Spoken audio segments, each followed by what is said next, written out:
ಶ್ರೀ ಗುರುಭ್ಯೋ ನಮಃ. ಹರಿ ಓಂ.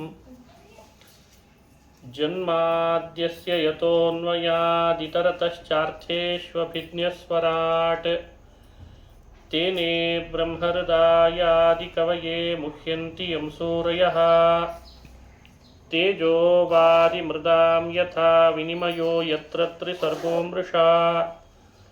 ಧಾಮ್ನಾ ಸ್ವೇನ ಸದಾ ನಿರಸ್ತಕುಹಕಂ ಸತ್ಯಂ ಪರಂ ಧೀಮಹಿ. ಸೃಷ್ಟಿಸ್ಥಿತ್ಯಪ್ಯಯೇಹ ನಿಯತಿದೃಶಿತಮೋ ಬಂಧಮೋಕ್ಷಾಶ್ಚ ಯಸ್ಮಾತ್. ಅಸ್ಯ ಶ್ರೀ ಬ್ರಹ್ಮರುದ್ರ ಪ್ರಭೃತಿಸುರನರದ್ವೀಷಶತ್ರುತ್ಮಕಸ್ಯ ವಿಷ್ಣೋರ್ವ್ಯಸ್ತಾಃ ಸಮಸ್ತಾಃ ಸಕಲಗುಣನಿಧಿಃ ಸರ್ವದೋಷವ್ಯಪೇತಃ ಪೂರ್ಣಾನಂದೋ ವ್ಯಯೋ ಯೋ ಗುರುರಪಿ ಪರಮಃ ಚಿಂತಯೇತಂ ಮಹಾಂತಂ. ನಾರಾಯಣಂ ನಮಸ್ಕೃತ್ಯ ನರಂ ಚೈವ ನರೋತ್ತಮಂ ದೇವೀಂ ಸರಸ್ವತೀಂ ವ್ಯಾಸಂ ತತೋ ಜಯಮುದೀರಯೇತ್. ಅಭ್ರಮಂ ಭಂಗರಹಿತಂ ಅಜಡಂ ವಿಮಲಂ ಸದಾ ಆನಂದತೀರ್ಥಮತುಳಂ ಭಜೆ ತಾಪತ್ರಯಾಪಹಂ. ಯಂ ಪ್ರವ್ರಜಂತಮನುಪೇತಮಪೇತಕೃತ್ಯಂ ದ್ವೈಪಾಯನೋ ವಿರಹಕಾತರ ಆಜುಹಾವ. ಪುತ್ರೇತಿ ತನ್ಮಯತಯಾ ತರವೋಪಿ ನೇದುಃ ತಂ ಸರ್ವಭೂತಹೃದಯಂ ಮುನಿಮಾನತೋಸ್ಮಿ. ಮೂಕೋಪಿ ಯತ್ಪ್ರಸಾದೇನ ಮುಕುಂದಶಯನಾಯತೆ ರಾಜರಾಜಾಯತೆ ರಿಕ್ತೋ ರಾಘವೇಂದ್ರಂ ತಮಾಶ್ರಯೇ. ಆಪಾದಮೌಲಿಪರ್ಯಂತಂ ಗುರುಣಾಮಾಕೃತಿಂ ಸ್ಮರೇತ್ ತೇನ ವಿಘ್ನಾಃ ಪ್ರಣಶ್ಯಂತಿ ಸಿದ್ಧ್ಯಂತಿ ಚ ಮನೋರಥಾಃ. ಶ್ರೀ ಹರಿವಾಯು ಗುರುಗಳ ಚರಣಾರವಿಂದಗಳಲ್ಲಿ ಭಕ್ತಿಪೂರ್ವಕ ಪ್ರಣಾಮಗಳನ್ನು ಅರ್ಪಿಸಿ ಶ್ರೀಮದ್ ಭಾಗವತ ಮಹಾಪುರಾಣದ ಸಂಕ್ಷಿಪ್ತವಾದ ವಿವರಣೆಯನ್ನು 3 ದಿನಗಳ ಕಾಲ ಪ್ರವಚನದ ರೂಪದಲ್ಲಿ ಹೇಳ್ತಾ ಇದ್ದೇನೆ. ನಿರ್ವಿಘ್ನವಾಗಿ ಪರಿಸಮಾಪ್ತಿಯಾಗಲಿ ಜ್ಞಾನಯಜ್ಞ ಅಂತ ವಿಘ್ನೇಶ್ವರನನ್ನು ಪ್ರಾರ್ಥನೆ ಮಾಡ್ತಾ, ಪುರುಷೋತ್ತಮ ಮಾಸದ ಪರ್ವಕಾಲ, ಆನಂದಾಪತಿ ಪುರುಷೋತ್ತಮ ಈ ಮಾಸದಲ್ಲಿ ವಿಶೇಷ ಸನ್ನಿಹಿತನಾಗಿರ್ತಾನೆ.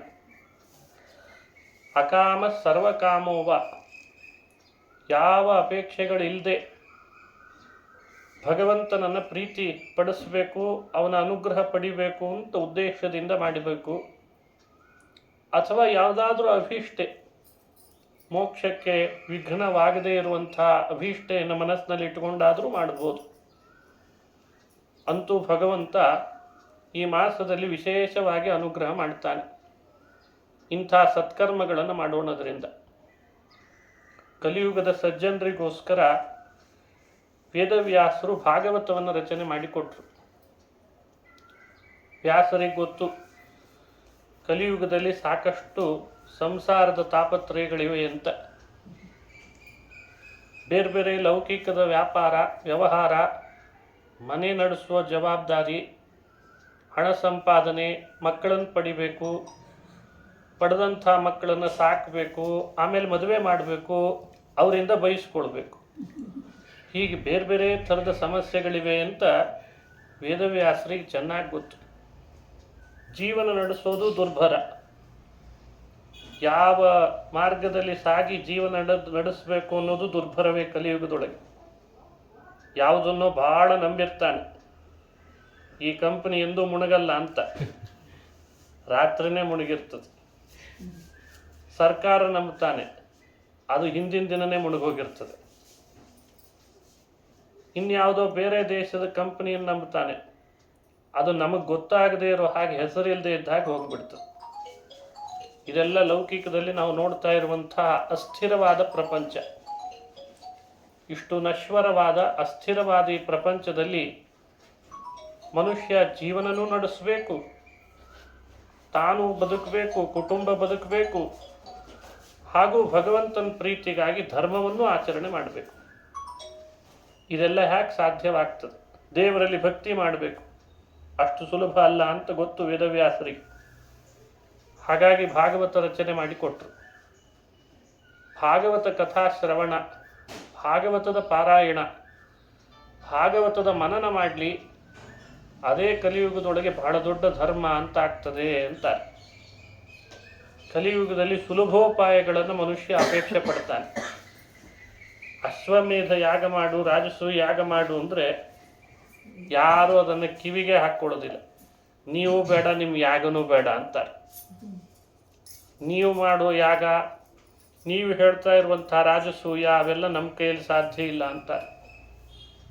ಹಾಗಾಗಿ ಕಲಿಯುಗದೊಳಗೆ ಅಂಥ ದೊಡ್ಡ ದೊಡ್ಡ ಯಾಗಗಳ ವಿವರಣೆಯನ್ನು ಕೊಡಲಿಲ್ಲ.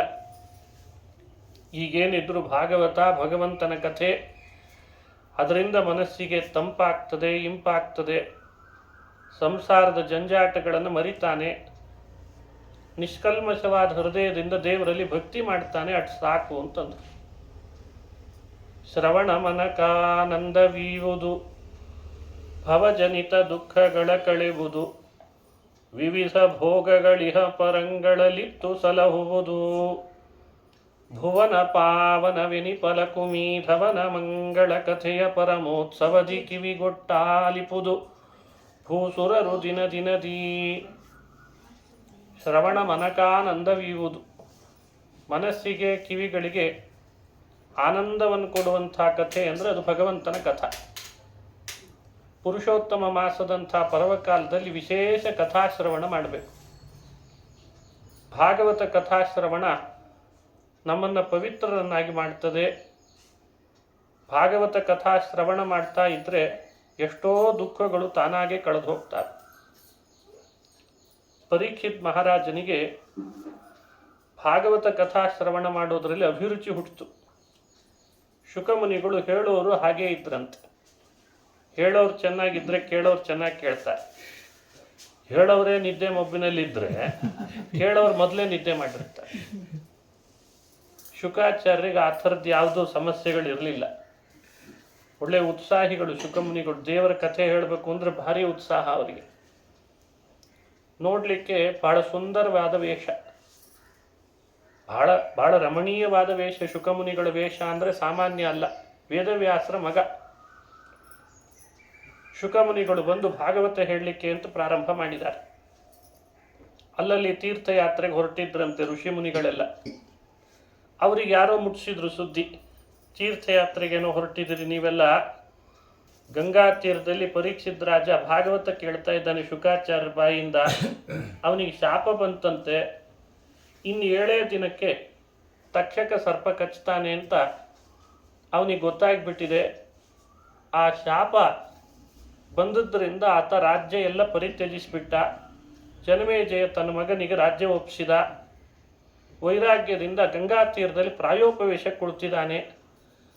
ಭಾಗವತ ಹೇಳಲಿಕ್ಕೆ ಶುಕಮುನಿಗಳು ಬಂದಿದ್ದಾರೆ ಅಂತಂದಾಗ ತಂಡೋಪತಂಡರಾಗಿ ಭಾಗವತ ನಡೀತದೆ ಅಂತ ಗೊತ್ತಾದ ಕೂಡಲೇ ತೀರ್ಥಕ್ಷೇತ್ರಗಳ ಯಾತ್ರೆಯನ್ನೆಲ್ಲ ಬಿಟ್ಟು ಅದನ್ನು ರದ್ದುಗೊಳಿಸಿ ಗಂಗಾ ತೀರದಲ್ಲಿ ಭಾಗವತ ಕೇಳಲಿಕ್ಕೆ ಬಂದುಬಿಟ್ರಂತೆ. ಕಾರಣ ಕೇಳಬಹುದು. ತೀರ್ಥ ಕ್ಷೇತ್ರಗಳಲ್ಲಿ ಮುಳುಗೋದ್ರಿಂದ ಪುಣ್ಯ ಬರ್ತದೆ, ಪಾಪ ಕಳೀತದೆ ನಿಜ. ಅದಕ್ಕಿಂತಲೂ ಮಿಗಿಲಾದಂಥ ಪುಣ್ಯ ಭಾಗವತ ಕೇಳಿದರೆ ಬರ್ತದೆ ಅಂತ ತೀರ್ಥಕ್ಷೇತ್ರಗಳ ಪರ್ಯಟನೆಯನ್ನು ರದ್ದುಗೊಳಿಸಿದರು ಅಂತ ಹೇಳ್ತಾರೆ. ಎಂಥ ಅದ್ಭುತ ಭಾಗವತ. ಭಾಗವತ ಕಥಾ ಶ್ರವಣ ಮಾಡುತ್ತಿದ್ದ ಪರೀಕ್ಷಿತ್ ರಾಜನ ಬಳಿಗೆ ಒಮ್ಮೆ ದೇವತೆಗಳೆಲ್ಲ ಪರೀಕ್ಷೆ ಮಾಡಲಿಕ್ಕೆ ಅವನ ಸನ್ನಿಧಿಗೆ ಬಂದ್ರಂತೆ. ಅವನು ಎಷ್ಟು ಶ್ರದ್ಧೆಯಿಂದ ಶ್ರವಣ ಮಾಡ್ತಿದ್ದ, ಅದರ ಬಗ್ಗೆ ಎಷ್ಟು ಆಸಕ್ತಿ ಇತ್ತು. ಹೇಳ್ತಿದ್ದಂಥ ಮಹಾನುಭಾವರು ಶುಕಮುನಿಗಳು ಬೇರೆ. ದೇವತೆಗಳೆಲ್ಲ ಬರುವಾಗ ಕೈಯಲ್ಲಿ ಅಮೃತ ಕಲಶ ಹಿಡಿದು ತಂದಿದ್ರು. ಪರೀಕ್ಷಿತ್ ರಾಜ, ಭಾಗವತ ಕೇಳ್ತಾ ಇದ್ದಿ, ಬಹಳ ಪುಣ್ಯಶಾಲಿ ನೀನು. ನಾವು ದೇವಲೋಕದಿಂದ ಅಮೃತ ತಂದಿದ್ದೇವೆ ನಿನಗೋಸ್ಕರ. ಅಮೃತ ಕೊಟ್ಬಿಡ್ತೇವೆ, ನೀನು ಕುಡಿದು ಬಿಡು. ಅಮೃತ ಕುಡಿದ್ರೆ ಅಮರರಾಗ್ತಾರೆ, ಅಜರಾಮರರಾಗ್ತಾರೆ.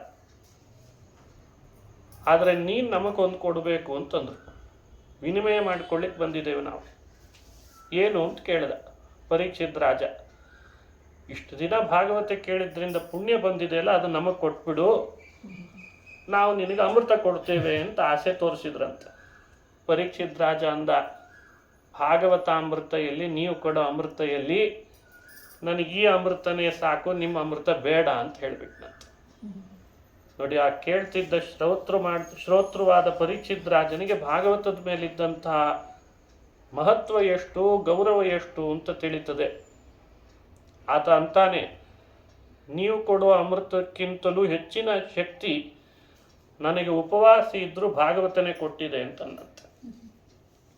ಹಾಗಾಗಿ ಭಾಗವತ ಅಮೃತ ನಾವು ಪಾನ ಮಾಡ್ತಾ ಇದ್ದರೆ ಹಸಿವೆ ನೀರಡಿಕೆಗಳು ನೆನಪಾಗೋದೇ ಇಲ್ಲ. ಅಷ್ಟು ಶಕ್ತಿ ಶ್ರೀಮದ್ ಭಾಗವತಕ್ಕಿದೆ ಅಂತ ತಿಳಿಸಿದ್ದಾರೆ. 12 ಸ್ಕಂಧ ರೂಪವಾಗಿ ವ್ಯಾಸರ ರಚನೆ ಮಾಡಿದರು. ಸ್ಕಂಧ ಅಂತ ಯಾಕೆ ಕರೀತಾರೆ? ಒಂದು ಮರದಲ್ಲಿ ಸಾಕಷ್ಟು ಗೆಲ್ಲುಗಳು ಬೆಳೆದಿರ್ತಾವೆ. ಆ ಗೆಲ್ಲುಗಳಿಗೆ ಸಂಸ್ಕೃತದಲ್ಲಿ ಸ್ಕಂಧ ಅಂತ ಹೆಸರಂತೆ. ಮಹಾಪ್ರಾಣ ಸ್ಕಂಧ. ಈ ಸ್ಕಂದ ಅಲ್ಲ, ದ ಅಂತ ಅಲ್ಲ, ಅದು ಮಹಾಪ್ರಾಣ, ಅದು ಅಲ್ಪ ಪ್ರಾಣ ಅಲ್ಲ, ಸ್ಕಂಧ. ಅಲ್ಪ ಪ್ರಾಣವಾದ್ರೆ ಅರ್ಥ ಬೇರೆ ಬರ್ತದೆ. ಮತ್ತೆ ಈಗ ಮಹಾಪ್ರಾಣ ಅಲ್ಪ ಪ್ರಾಣಗಳು ಪ್ರಾಯ ಪರಿಚಯನೇ ಇಲ್ಲ ಜಾಸ್ತಿ ಜನಗಳಿಗೆ, ಎಲ್ಲ ಒಂದೇ ಪ್ರಾಣ ಆಗಿಬಿಟ್ಟಿದೆ. ಆದರೆ ಇದು ಸ್ಕಂಧ. ಹಾಗಾದ್ರೆ ಭಾಗವತ ಅನ್ನುವಂತಹ ಒಂದು ದೊಡ್ಡ ವೃಕ್ಷ, ಒಂದು ಮರ, ಹೆಮ್ಮರ. ಆ ಹೆಮ್ಮರದಲ್ಲಿ ಬೆಳೆದಂತಹ ಗೆಲ್ಲುಗಳು ಎಷ್ಟು? 12. ಹಾಗಾಗಿ ಭಾಗವತ ವೃಕ್ಷವನ್ನ 12 ಸ್ಕಂಧ ಅಂತ ಕರೆದ್ರಂತೆ. ಹೆಮ್ಮರವಾಗಿ ಬೆಳಿಬೇಕಾದ್ರೆ ಮೊದಲು ಬೀಜ ನೆಡಬೇಕಷ್ಟೇ. ಬೀಜವೇ ಇಲ್ಲದೇನೆ ಮರ ಬೆಳಿಲಿಕ್ಕಾಗ್ತದೆಯೇ? ಭಾಗವತದ ಬೀಜ ಯಾವುದು ಅಂತ ತಿಳಿದು ಆ ಹೆಮ್ಮರದ ಗೆಲ್ಲುಗಳನ್ನು ಅನುಸಂಧಾನ ಮಾಡಬೇಕಂತ. ಭಾಗವತ ಶ್ರವಣ ಮಾಡುವ ಮುನ್ನ ಓಂ ನಮೋ ಭಗವತೆ ವಾಸುದೇವಾಯ, ಇದು ಭಾಗವತದ ಬೀಜ ಅಂತ. ಈ ಬೀಜ ಬಿತ್ತಿ ವೇದವ್ಯಾಸರು ಹೆಮ್ಮರವಾಗಿ ಬೆಳೆಸಿದಾರಂತೆ. ಹಾಗಾದರೆ ಓಂ ನಮೋ ಭಗವತೆ ವಾಸುದೇವಾಯ ಮಂತ್ರ ಇದೆ, ಸದಾ ಬಾಯಲ್ಲಿ ಜಪಿಸ್ತಾ ಇದ್ದರೆ ಭಾಗವತದ ಅರ್ಥ ಎಲ್ಲ ಅದರೊಳಗೆ ತುಂಬಿದೆ. ಭಾಗವತ ವ್ಯಾಖ್ಯಾನ ಎಲ್ಲ ಅಲ್ಲೇ ಬಂದಿದೆ. ನಾವು ಬಿಡದಂತೆ ಜಪ ಮಾಡಬೇಕು. ಓಂ ನಮೋ ಭಗವತೆ ವಾಸುದೇವಾಯ, ಓಂ ನಮೋ ಭಗವತೆ ವಾಸುದೇವಾಯ, ಓಂ ನಮೋ ಭಗವತೆ ವಾಸುದೇವಾಯ ಅಂತ ಯಾವಾಗಲೂ ಹೇಳಬೇಕು. ಭಾಗವತದ ಬೀಜ ಮಂತ್ರ ಅಂತ ಕರೀತಾರೆ. ಭಾಗವತದ ಧ್ಯೇಯನಾದ ಭಗವಂತನೂ ಕೂಡ ವಾಸುದೇವ, ಗೋಪಾಲಕೃಷ್ಣ, ಅವನೇ ವಾಸುದೇವ. ಅವನಿಗೆ ಯಾಕೆ ವಾಸುದೇವ ಅಂತ ಕರೀತಾರೆ? ಕೈಯಲ್ಲಿ ಚಕ್ರ ಶಂಖಗಳನ್ನು ಧರಿಸಿದಂತಹ ಭಗವಂತನ ವಾಸುದೇವ ರೂಪ ಬಹಳ ಮನೋಹರವಾದ ರೂಪ. ಆ ವಾಸುದೇವ ಅನ್ನೋ ಹೆಸರು ಯಾಕೆ ಬಂತು? ಎಲ್ಲೆಡೆಯಲ್ಲಿ ವಾಸ ಮಾಡಿದ್ದಾನಾದ್ದರಿಂದ ವಾಸುದೇವ. ವಾಸನಾತ್ ವಾಸುದೇವೋಸಿ ವಾಸಿತಂತೆ ಜಗತ್ರಯಂ. ಪ್ರತಿಯೊಬ್ಬರು ಈ ಶ್ಲೋಕ ದಿನ ಹೇಳಬೇಕು. ವಾಸನಾತ್ ವಾಸುದೇವೋಸಿ ವಾಸಿತಂತೆ ಜಗತ್ರಯಂ ಸರ್ವಭೂತ ನಿವಾಸೋಸಿ ವಾಸುದೇವ ನಮೋಸ್ತುತೆ. ಇದು ಭಾಗವತದ ಸಾರ. ಎಲ್ಲಿ ವಾಸ ಮಾಡಿಲ್ಲ ದೇವರು? ನನ್ನೊಳಗೆ, ನಿಮ್ಮೊಳಗೆ, ಸ್ಥಿರಚರ ಎಲ್ಲ ವಸ್ತುಗಳೊಳಗೆ ಭಗವಂತನ ಸನ್ನಿಧಾನ ಇದೆ. ಹಾಗಾಗಿ ಅವನಿಗೆ ವಾಸುದೇವ. ನಾವೆಲ್ಲ ಒಂದೊಂದು ಕಡೆಯಲ್ಲಿ ವಾಸ ಮಾಡ್ತೀವಿ, ಮನೆಯೊಳಗಿದ್ದೇವಷ್ಟೇ, ಹೊರಗಡೆ ಇಲ್ಲ. ಹೊರಗಡೆ ಇದ್ದರೆ ಮನೆ ಒಳಗಿಲ್ಲ. ಆದರೆ ಭಗವಂತ ಹಾಗಲ್ಲ, ಅವನು ಇಲ್ಲದೇ ಇರುವ ಜಾಗವೇ ಇಲ್ಲ. ಹಾಗಾಗಿ ಅವನು ವಾಸುದೇವ. ಇಂಥವನು ನಮ್ಮ ದೇವನಾಗಿದ್ದಾನೆ ಅನ್ನೋದು ಭಾಗ್ಯ ಅಂತ. ಅಧಿಕಾರಿಗಳೆಲ್ಲ ನಾವು ಭೇಟಿ ಆಗ್ಲಿಕ್ಕೆ ಹೋದಾಗ ಮನೆಯೊಳಗಿದ್ರೂ ಇಲ್ಲ ಅಂತ ಹೇಳಿ ಕಳಿಸ್ತಾರೆ. ಅಂಥ ಅಧಿಕಾರಿಗಳೇ ಜಾಸ್ತಿ. ಯೋ ಬಂದಲ್ಲಪ್ಪ ಇವ ಅಂತ ಅಲ್ಲೇ ಕ್ಯಾಮ್ರಾದಲ್ಲಿ ನೋಡಿರ್ತಾರೆ, CC ಕ್ಯಾಮ್ರಾದಲ್ಲಿ. ಇಂಥ ಅಧಿಕಾರಿಗಳು ಕಣ್ಣು ಮರೆಸೋದೇ ಜಾಸ್ತಿ, ಕೆಲಸ ಮಾಡಿಕೊಡ್ಲಾರರು. ಆದರೆ ನಮ್ಮ ಹಿರಿಯನಾದ ಹೆದ್ದೈವ ಭಗವಂತ ಎಲ್ಲೆಡೆಯಲ್ಲಿ ವಾಸ ಮಾಡಿದಾನಾದ್ದರಿಂದ ಯಾವಾಗಲೂ ನಮ್ಮನ್ನು ನೋಡಬಲ್ಲ, ಯಾವಾಗಲೂ ಅವನನ್ನು ನಾವು ಮಾತನಾಡಿಸಬಲ್ಲೆವು. ಅಂಥ ಭಗವಂತ ವಾಸುದೇವ ಅಂತ ಕರೆಸ್ಕೊಳ್ತಾನೆ. ಅವನ ಮಹಿಮೆಯನ್ನು ಭಾಗವತ ಸಾರ್ತಾ ಇದೆ. ಭಾಗವತದ ಬೀಜ ಮಂತ್ರ ಓಂ ನಮೋ ಭಗವತೆ ವಾಸುದೇವಾಯ. ಅದರ ಅರ್ಥ ಎಲ್ಲೆಡೆಯಲ್ಲಿ ವಾಸ ಮಾಡಿದ್ದಾನೆ, ಎಲ್ಲೆಡೆಯಲ್ಲಿ ವಾಸ ಮಾಡಿ ಎಲ್ಲರನ್ನು ಪ್ರೇರಣೆ ಮಾಡ್ತಾ ದೇವ ಅಂತನಿಸಿದಾನೆ. ಅದರದೇ ವಿಸ್ತಾರ ಭಾಗವತದ 12 ಸ್ಕಂಧ ಆಯ್ತಂತ. ಎಲ್ಲ ವಾಸುದೇವ ಮಂತ್ರದ ವಿಸ್ತಾರ ಅಂತ ಹೇಳ್ತಾರೆ. ಮೊದಲನೇ ಸ್ಕಂಧದಿಂದ 12 ಸ್ಕಂಧಗಳವರೆಗೆ ಬಂದಂತಹ ಅಂಶಗಳು, ವಿಷಯಗಳು ಏನು ಅಂತ ನಾವು ಅನುಸಂಧಾನಕ್ಕೆ ತರಬೇಕು. ಮೊದಲನೇ ಸ್ಕಂಧ ಕುಂತಿ ಸ್ತವರಾಜ, ಕುಂತಿ ಸ್ತೋತ್ರ, ಭೀಷ್ಮ ಸ್ತವರಾಜ, ಪರೀಕ್ಷಿದ್ರಾಜನ ಜನ್ಮ ವೃತ್ತಾಂತ, ಹಾಗೇನೆ ಪರೀಕ್ಷಿತನಿಗೆ ಬಂದಂಥ ಶಾಪದ ಕಥೆ, ಪ್ರಾಯೋಪವೇಶಕ್ಕೆ ಪರೀಕ್ಷಿದ್ರಾಜ ಬಂದದ್ದು ಕಥೆ ಎಲ್ಲ ಮೊದಲನೇ ಸ್ಕಂದದಲ್ಲಿ ಬರ್ತದೆ. ವಿಸ್ತಾರವಾಗಿ ನೋಡದಿದ್ರೂ ಸಂಕ್ಷಿಪ್ತವಾಗಿಯಾದರೂ ಚಿಂತನೆ ಮಾಡಬೇಕು. ಹಾಗೂ ಭಗವಂತನ 24 ಅವತಾರಗಳ ಬಗ್ಗೆ ಹೇಳ್ತಾರೆ. ಎಷ್ಟು ಅವತಾರ ಮಾಡಿದ್ದಾನೆ ಭಗವಂತ? 24 ಅವತಾರ ಮಾಡ್ತಾನಂತೆ. ಯಾಕೆ ಇಷ್ಟು ಅವತಾರಗಳನ್ನು ಮಾಡ್ತಾನೆ ದೇವರು? ಉದ್ದೇಶ ಏನು? ತನ್ನ ಭಕ್ತರಿಗೆ 24ರಲ್ಲಿ ಒಂದಾದರೂ ಅವತಾರ ನೆನಪಿಸ್ಕೊಂಡ್ರೂ ಸಾಕು, ಅವರಿಗೆ ಒದಗ್ತಾನೆ ಅಂತ ತೋರಿಸ್ಬೇಕು. ಗಜೇಂದ್ರನಾಗಿ ಒಬ್ಬ ಗಂಧರ್ವ ಕಷ್ಟಕ್ಕೆ ಸಿಲುಕಿದ ಅಂದಾಗ ಹರಿಯಾಗಿ ಭಗವಂತ ಅವತಾರ ಮಾಡಿ ಬಂದ. ಹಿರಣ್ಯಕಶ್ಯಪುವಿನ ಗೋಳಾಟಕ್ಕೆ ಪ್ರಹ್ಲಾದ ನೃಸಿಂಹನನ್ನು ಕರೆದ್ರೆ ನೃಸಿಂಹನಾಗಿ ಅವತಾರ ಮಾಡಿ ಬಂದ. ಭೂಮಿ ಕಕ್ಷೆಯಿಂದ ಜಾರುತ್ತಿದೆ ಎಂದಾಗ ವರಾಹನಾಗಿ ಅವತಾರ ಮಾಡಿ ಬಂದ. ಅವನಿಗೇನು ಲಾಭ ಇಲ್ಲ, ಆದರೂ ಅವತಾರ ಮಾಡ್ತಾನೆ. ಕೆಲವರೆಲ್ಲ ಲಾಭ ಇದ್ರಷ್ಟೇ ಆ ಪ್ರೋಗ್ರಾಮಿಗೆ ಅಟೆಂಡ್ ಆಗ್ತಾರೆ. ಲಾಭ ಅವನಿಗಿದ್ರೆ ನಮಗೇನು ಪರ್ಸೆಂಟೇಜ್ ಹೇಳಿಬಿಡಿ, ಆಮೇಲೆ ಉದ್ಘಾಟನೆಗೆ ಬರ್ತೇವೆ ಅನ್ನೋರೇ ಜಾಸ್ತಿ.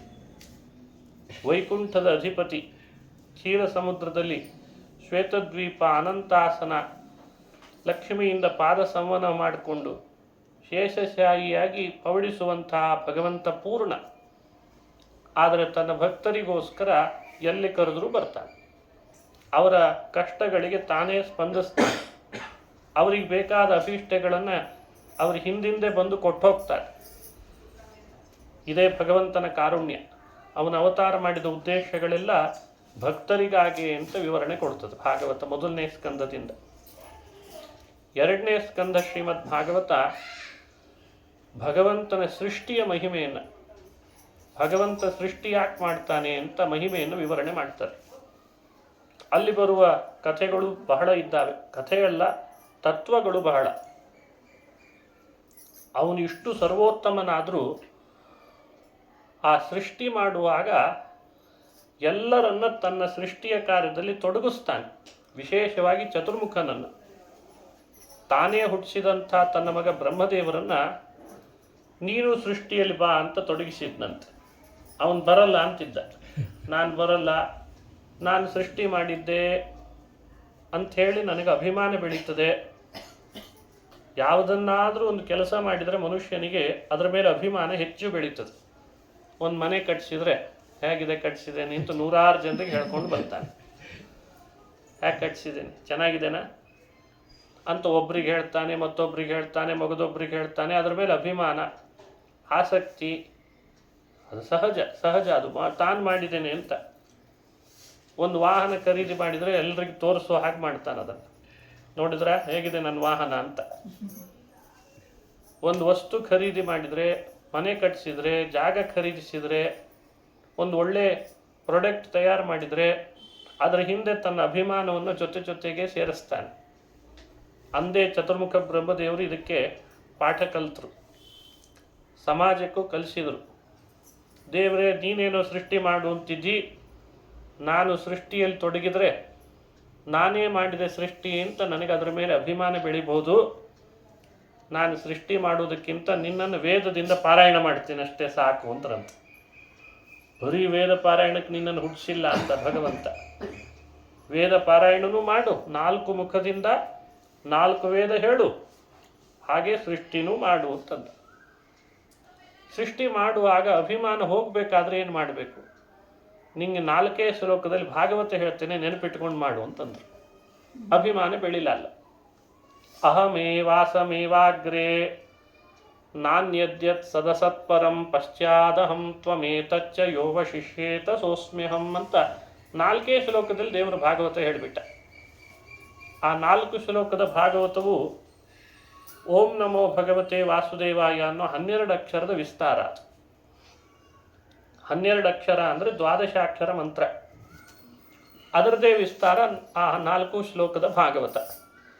ಅದರ ಸಾರ ಏನು ಅಂದರೆ, ಯಾವುದೇ ಕೆಲಸ ನಾವು ಮಾಡುವಾಗಲೂ ನಮ್ಮ ಹಿಂದೆ ಭಗವಂತ ಇದ್ದಾನೆ ಅನ್ನೋ ಕಲ್ಪನೆ ಇರಬೇಕು, ತಿಳುವಳಿಕೆ ಇರಬೇಕು.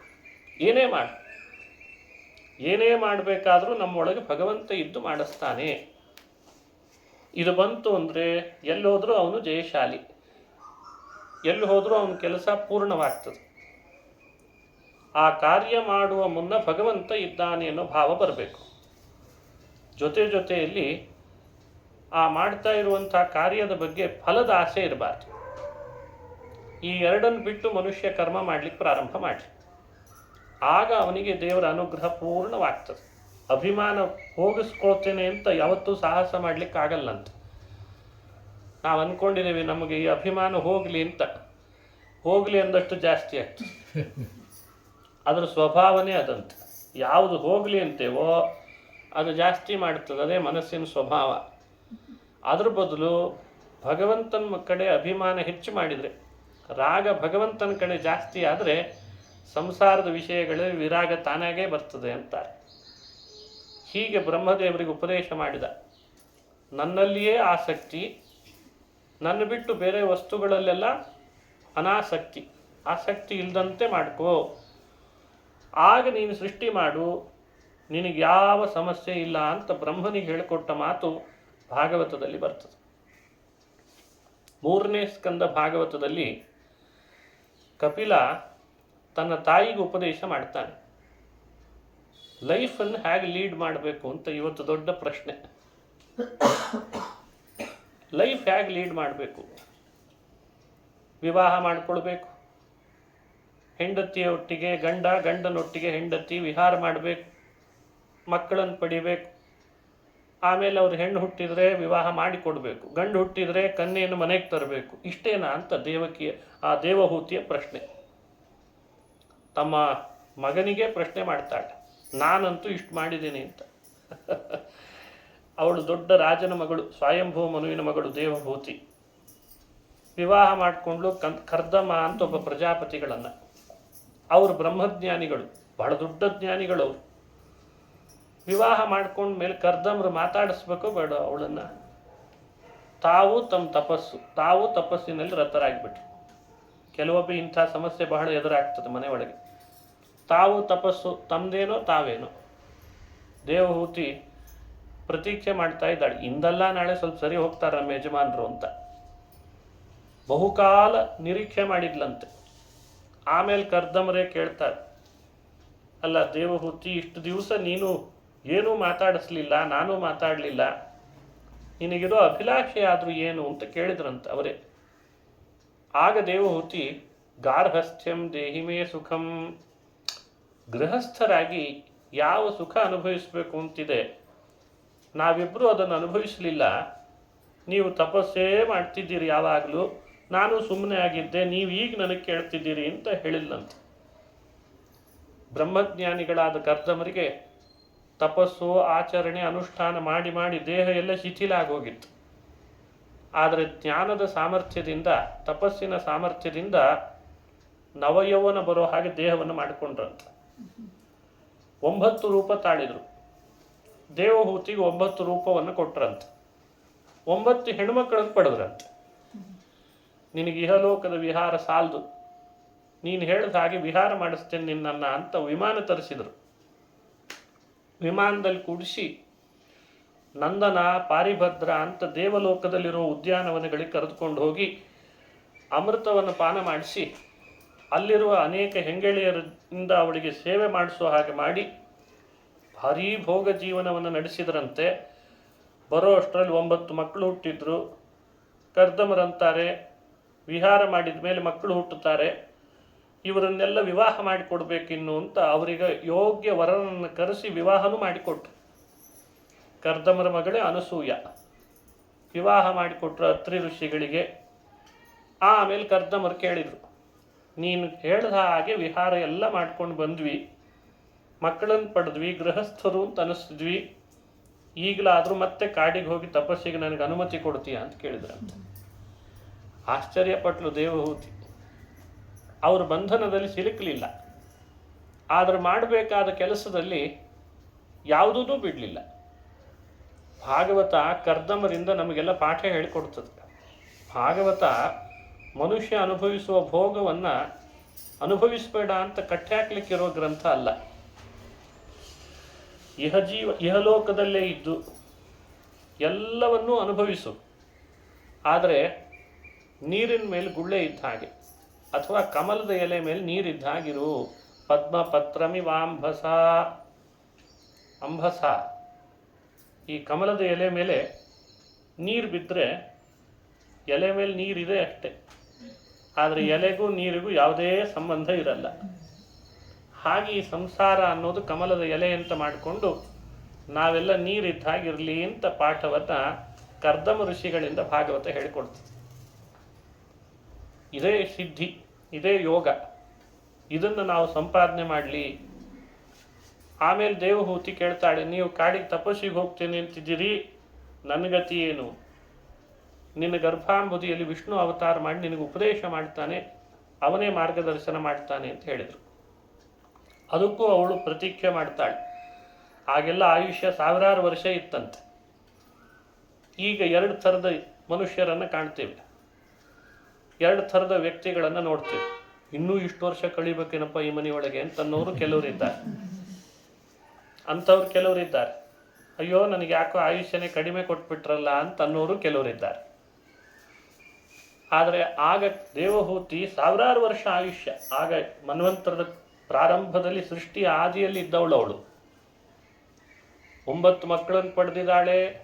1000 ದಿನಗಳ ಕಾಲ ನಂದನ ಪಾರಿಭದ್ರದಂತಹ ಉದ್ಯಾನವನಗಳಲ್ಲಿ ಕರ್ದಮರೊಟ್ಟಿಗೆ ವಿಮಾನದಲ್ಲಿ ವಿಹಾರ ಮಾಡಿ ಬಂದಿದ್ದಾಳೆ.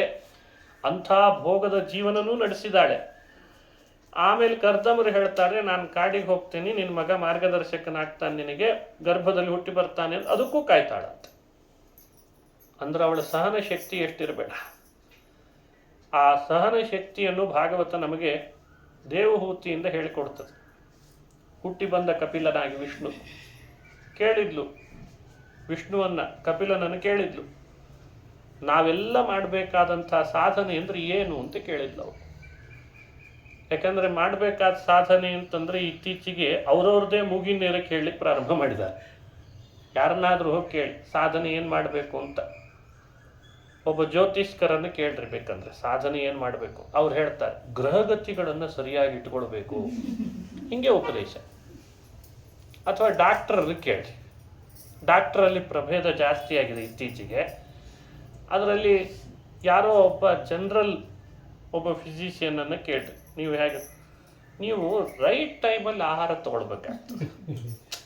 ನೀವು ಸ್ವಲ್ಪ ಆಹಾರದಲ್ಲಿ ವ್ಯತ್ಯಾಸ ಮಾಡಿದ್ದಕ್ಕೆ ಹಿಂಗೆ ಉಪನ್ಯಾಸ ಶುರು ಮಾಡ್ತಾನೆ. ಅವ ರೈಟ್ ಟೈಮಲ್ಲಿ ಆಹಾರ ತಗೋಂತಾನೆ. ಈ ಸ್ವಲ್ಪ ಫಿಸಿಕಲ್ ಎಕ್ಸಸೈಸ್ ಮಾಡಿಸೋ ಯೋಗದ ಗುರುನ್ ಕೇಳ್ರಿ, ಅವನು ಶ್ವಾಸವನ್ನು ನಿಯಂತ್ರಣದಲ್ಲಿ ಅವನು ಉಪನ್ಯಾಸ ಮಾಡ್ತಾನೆ.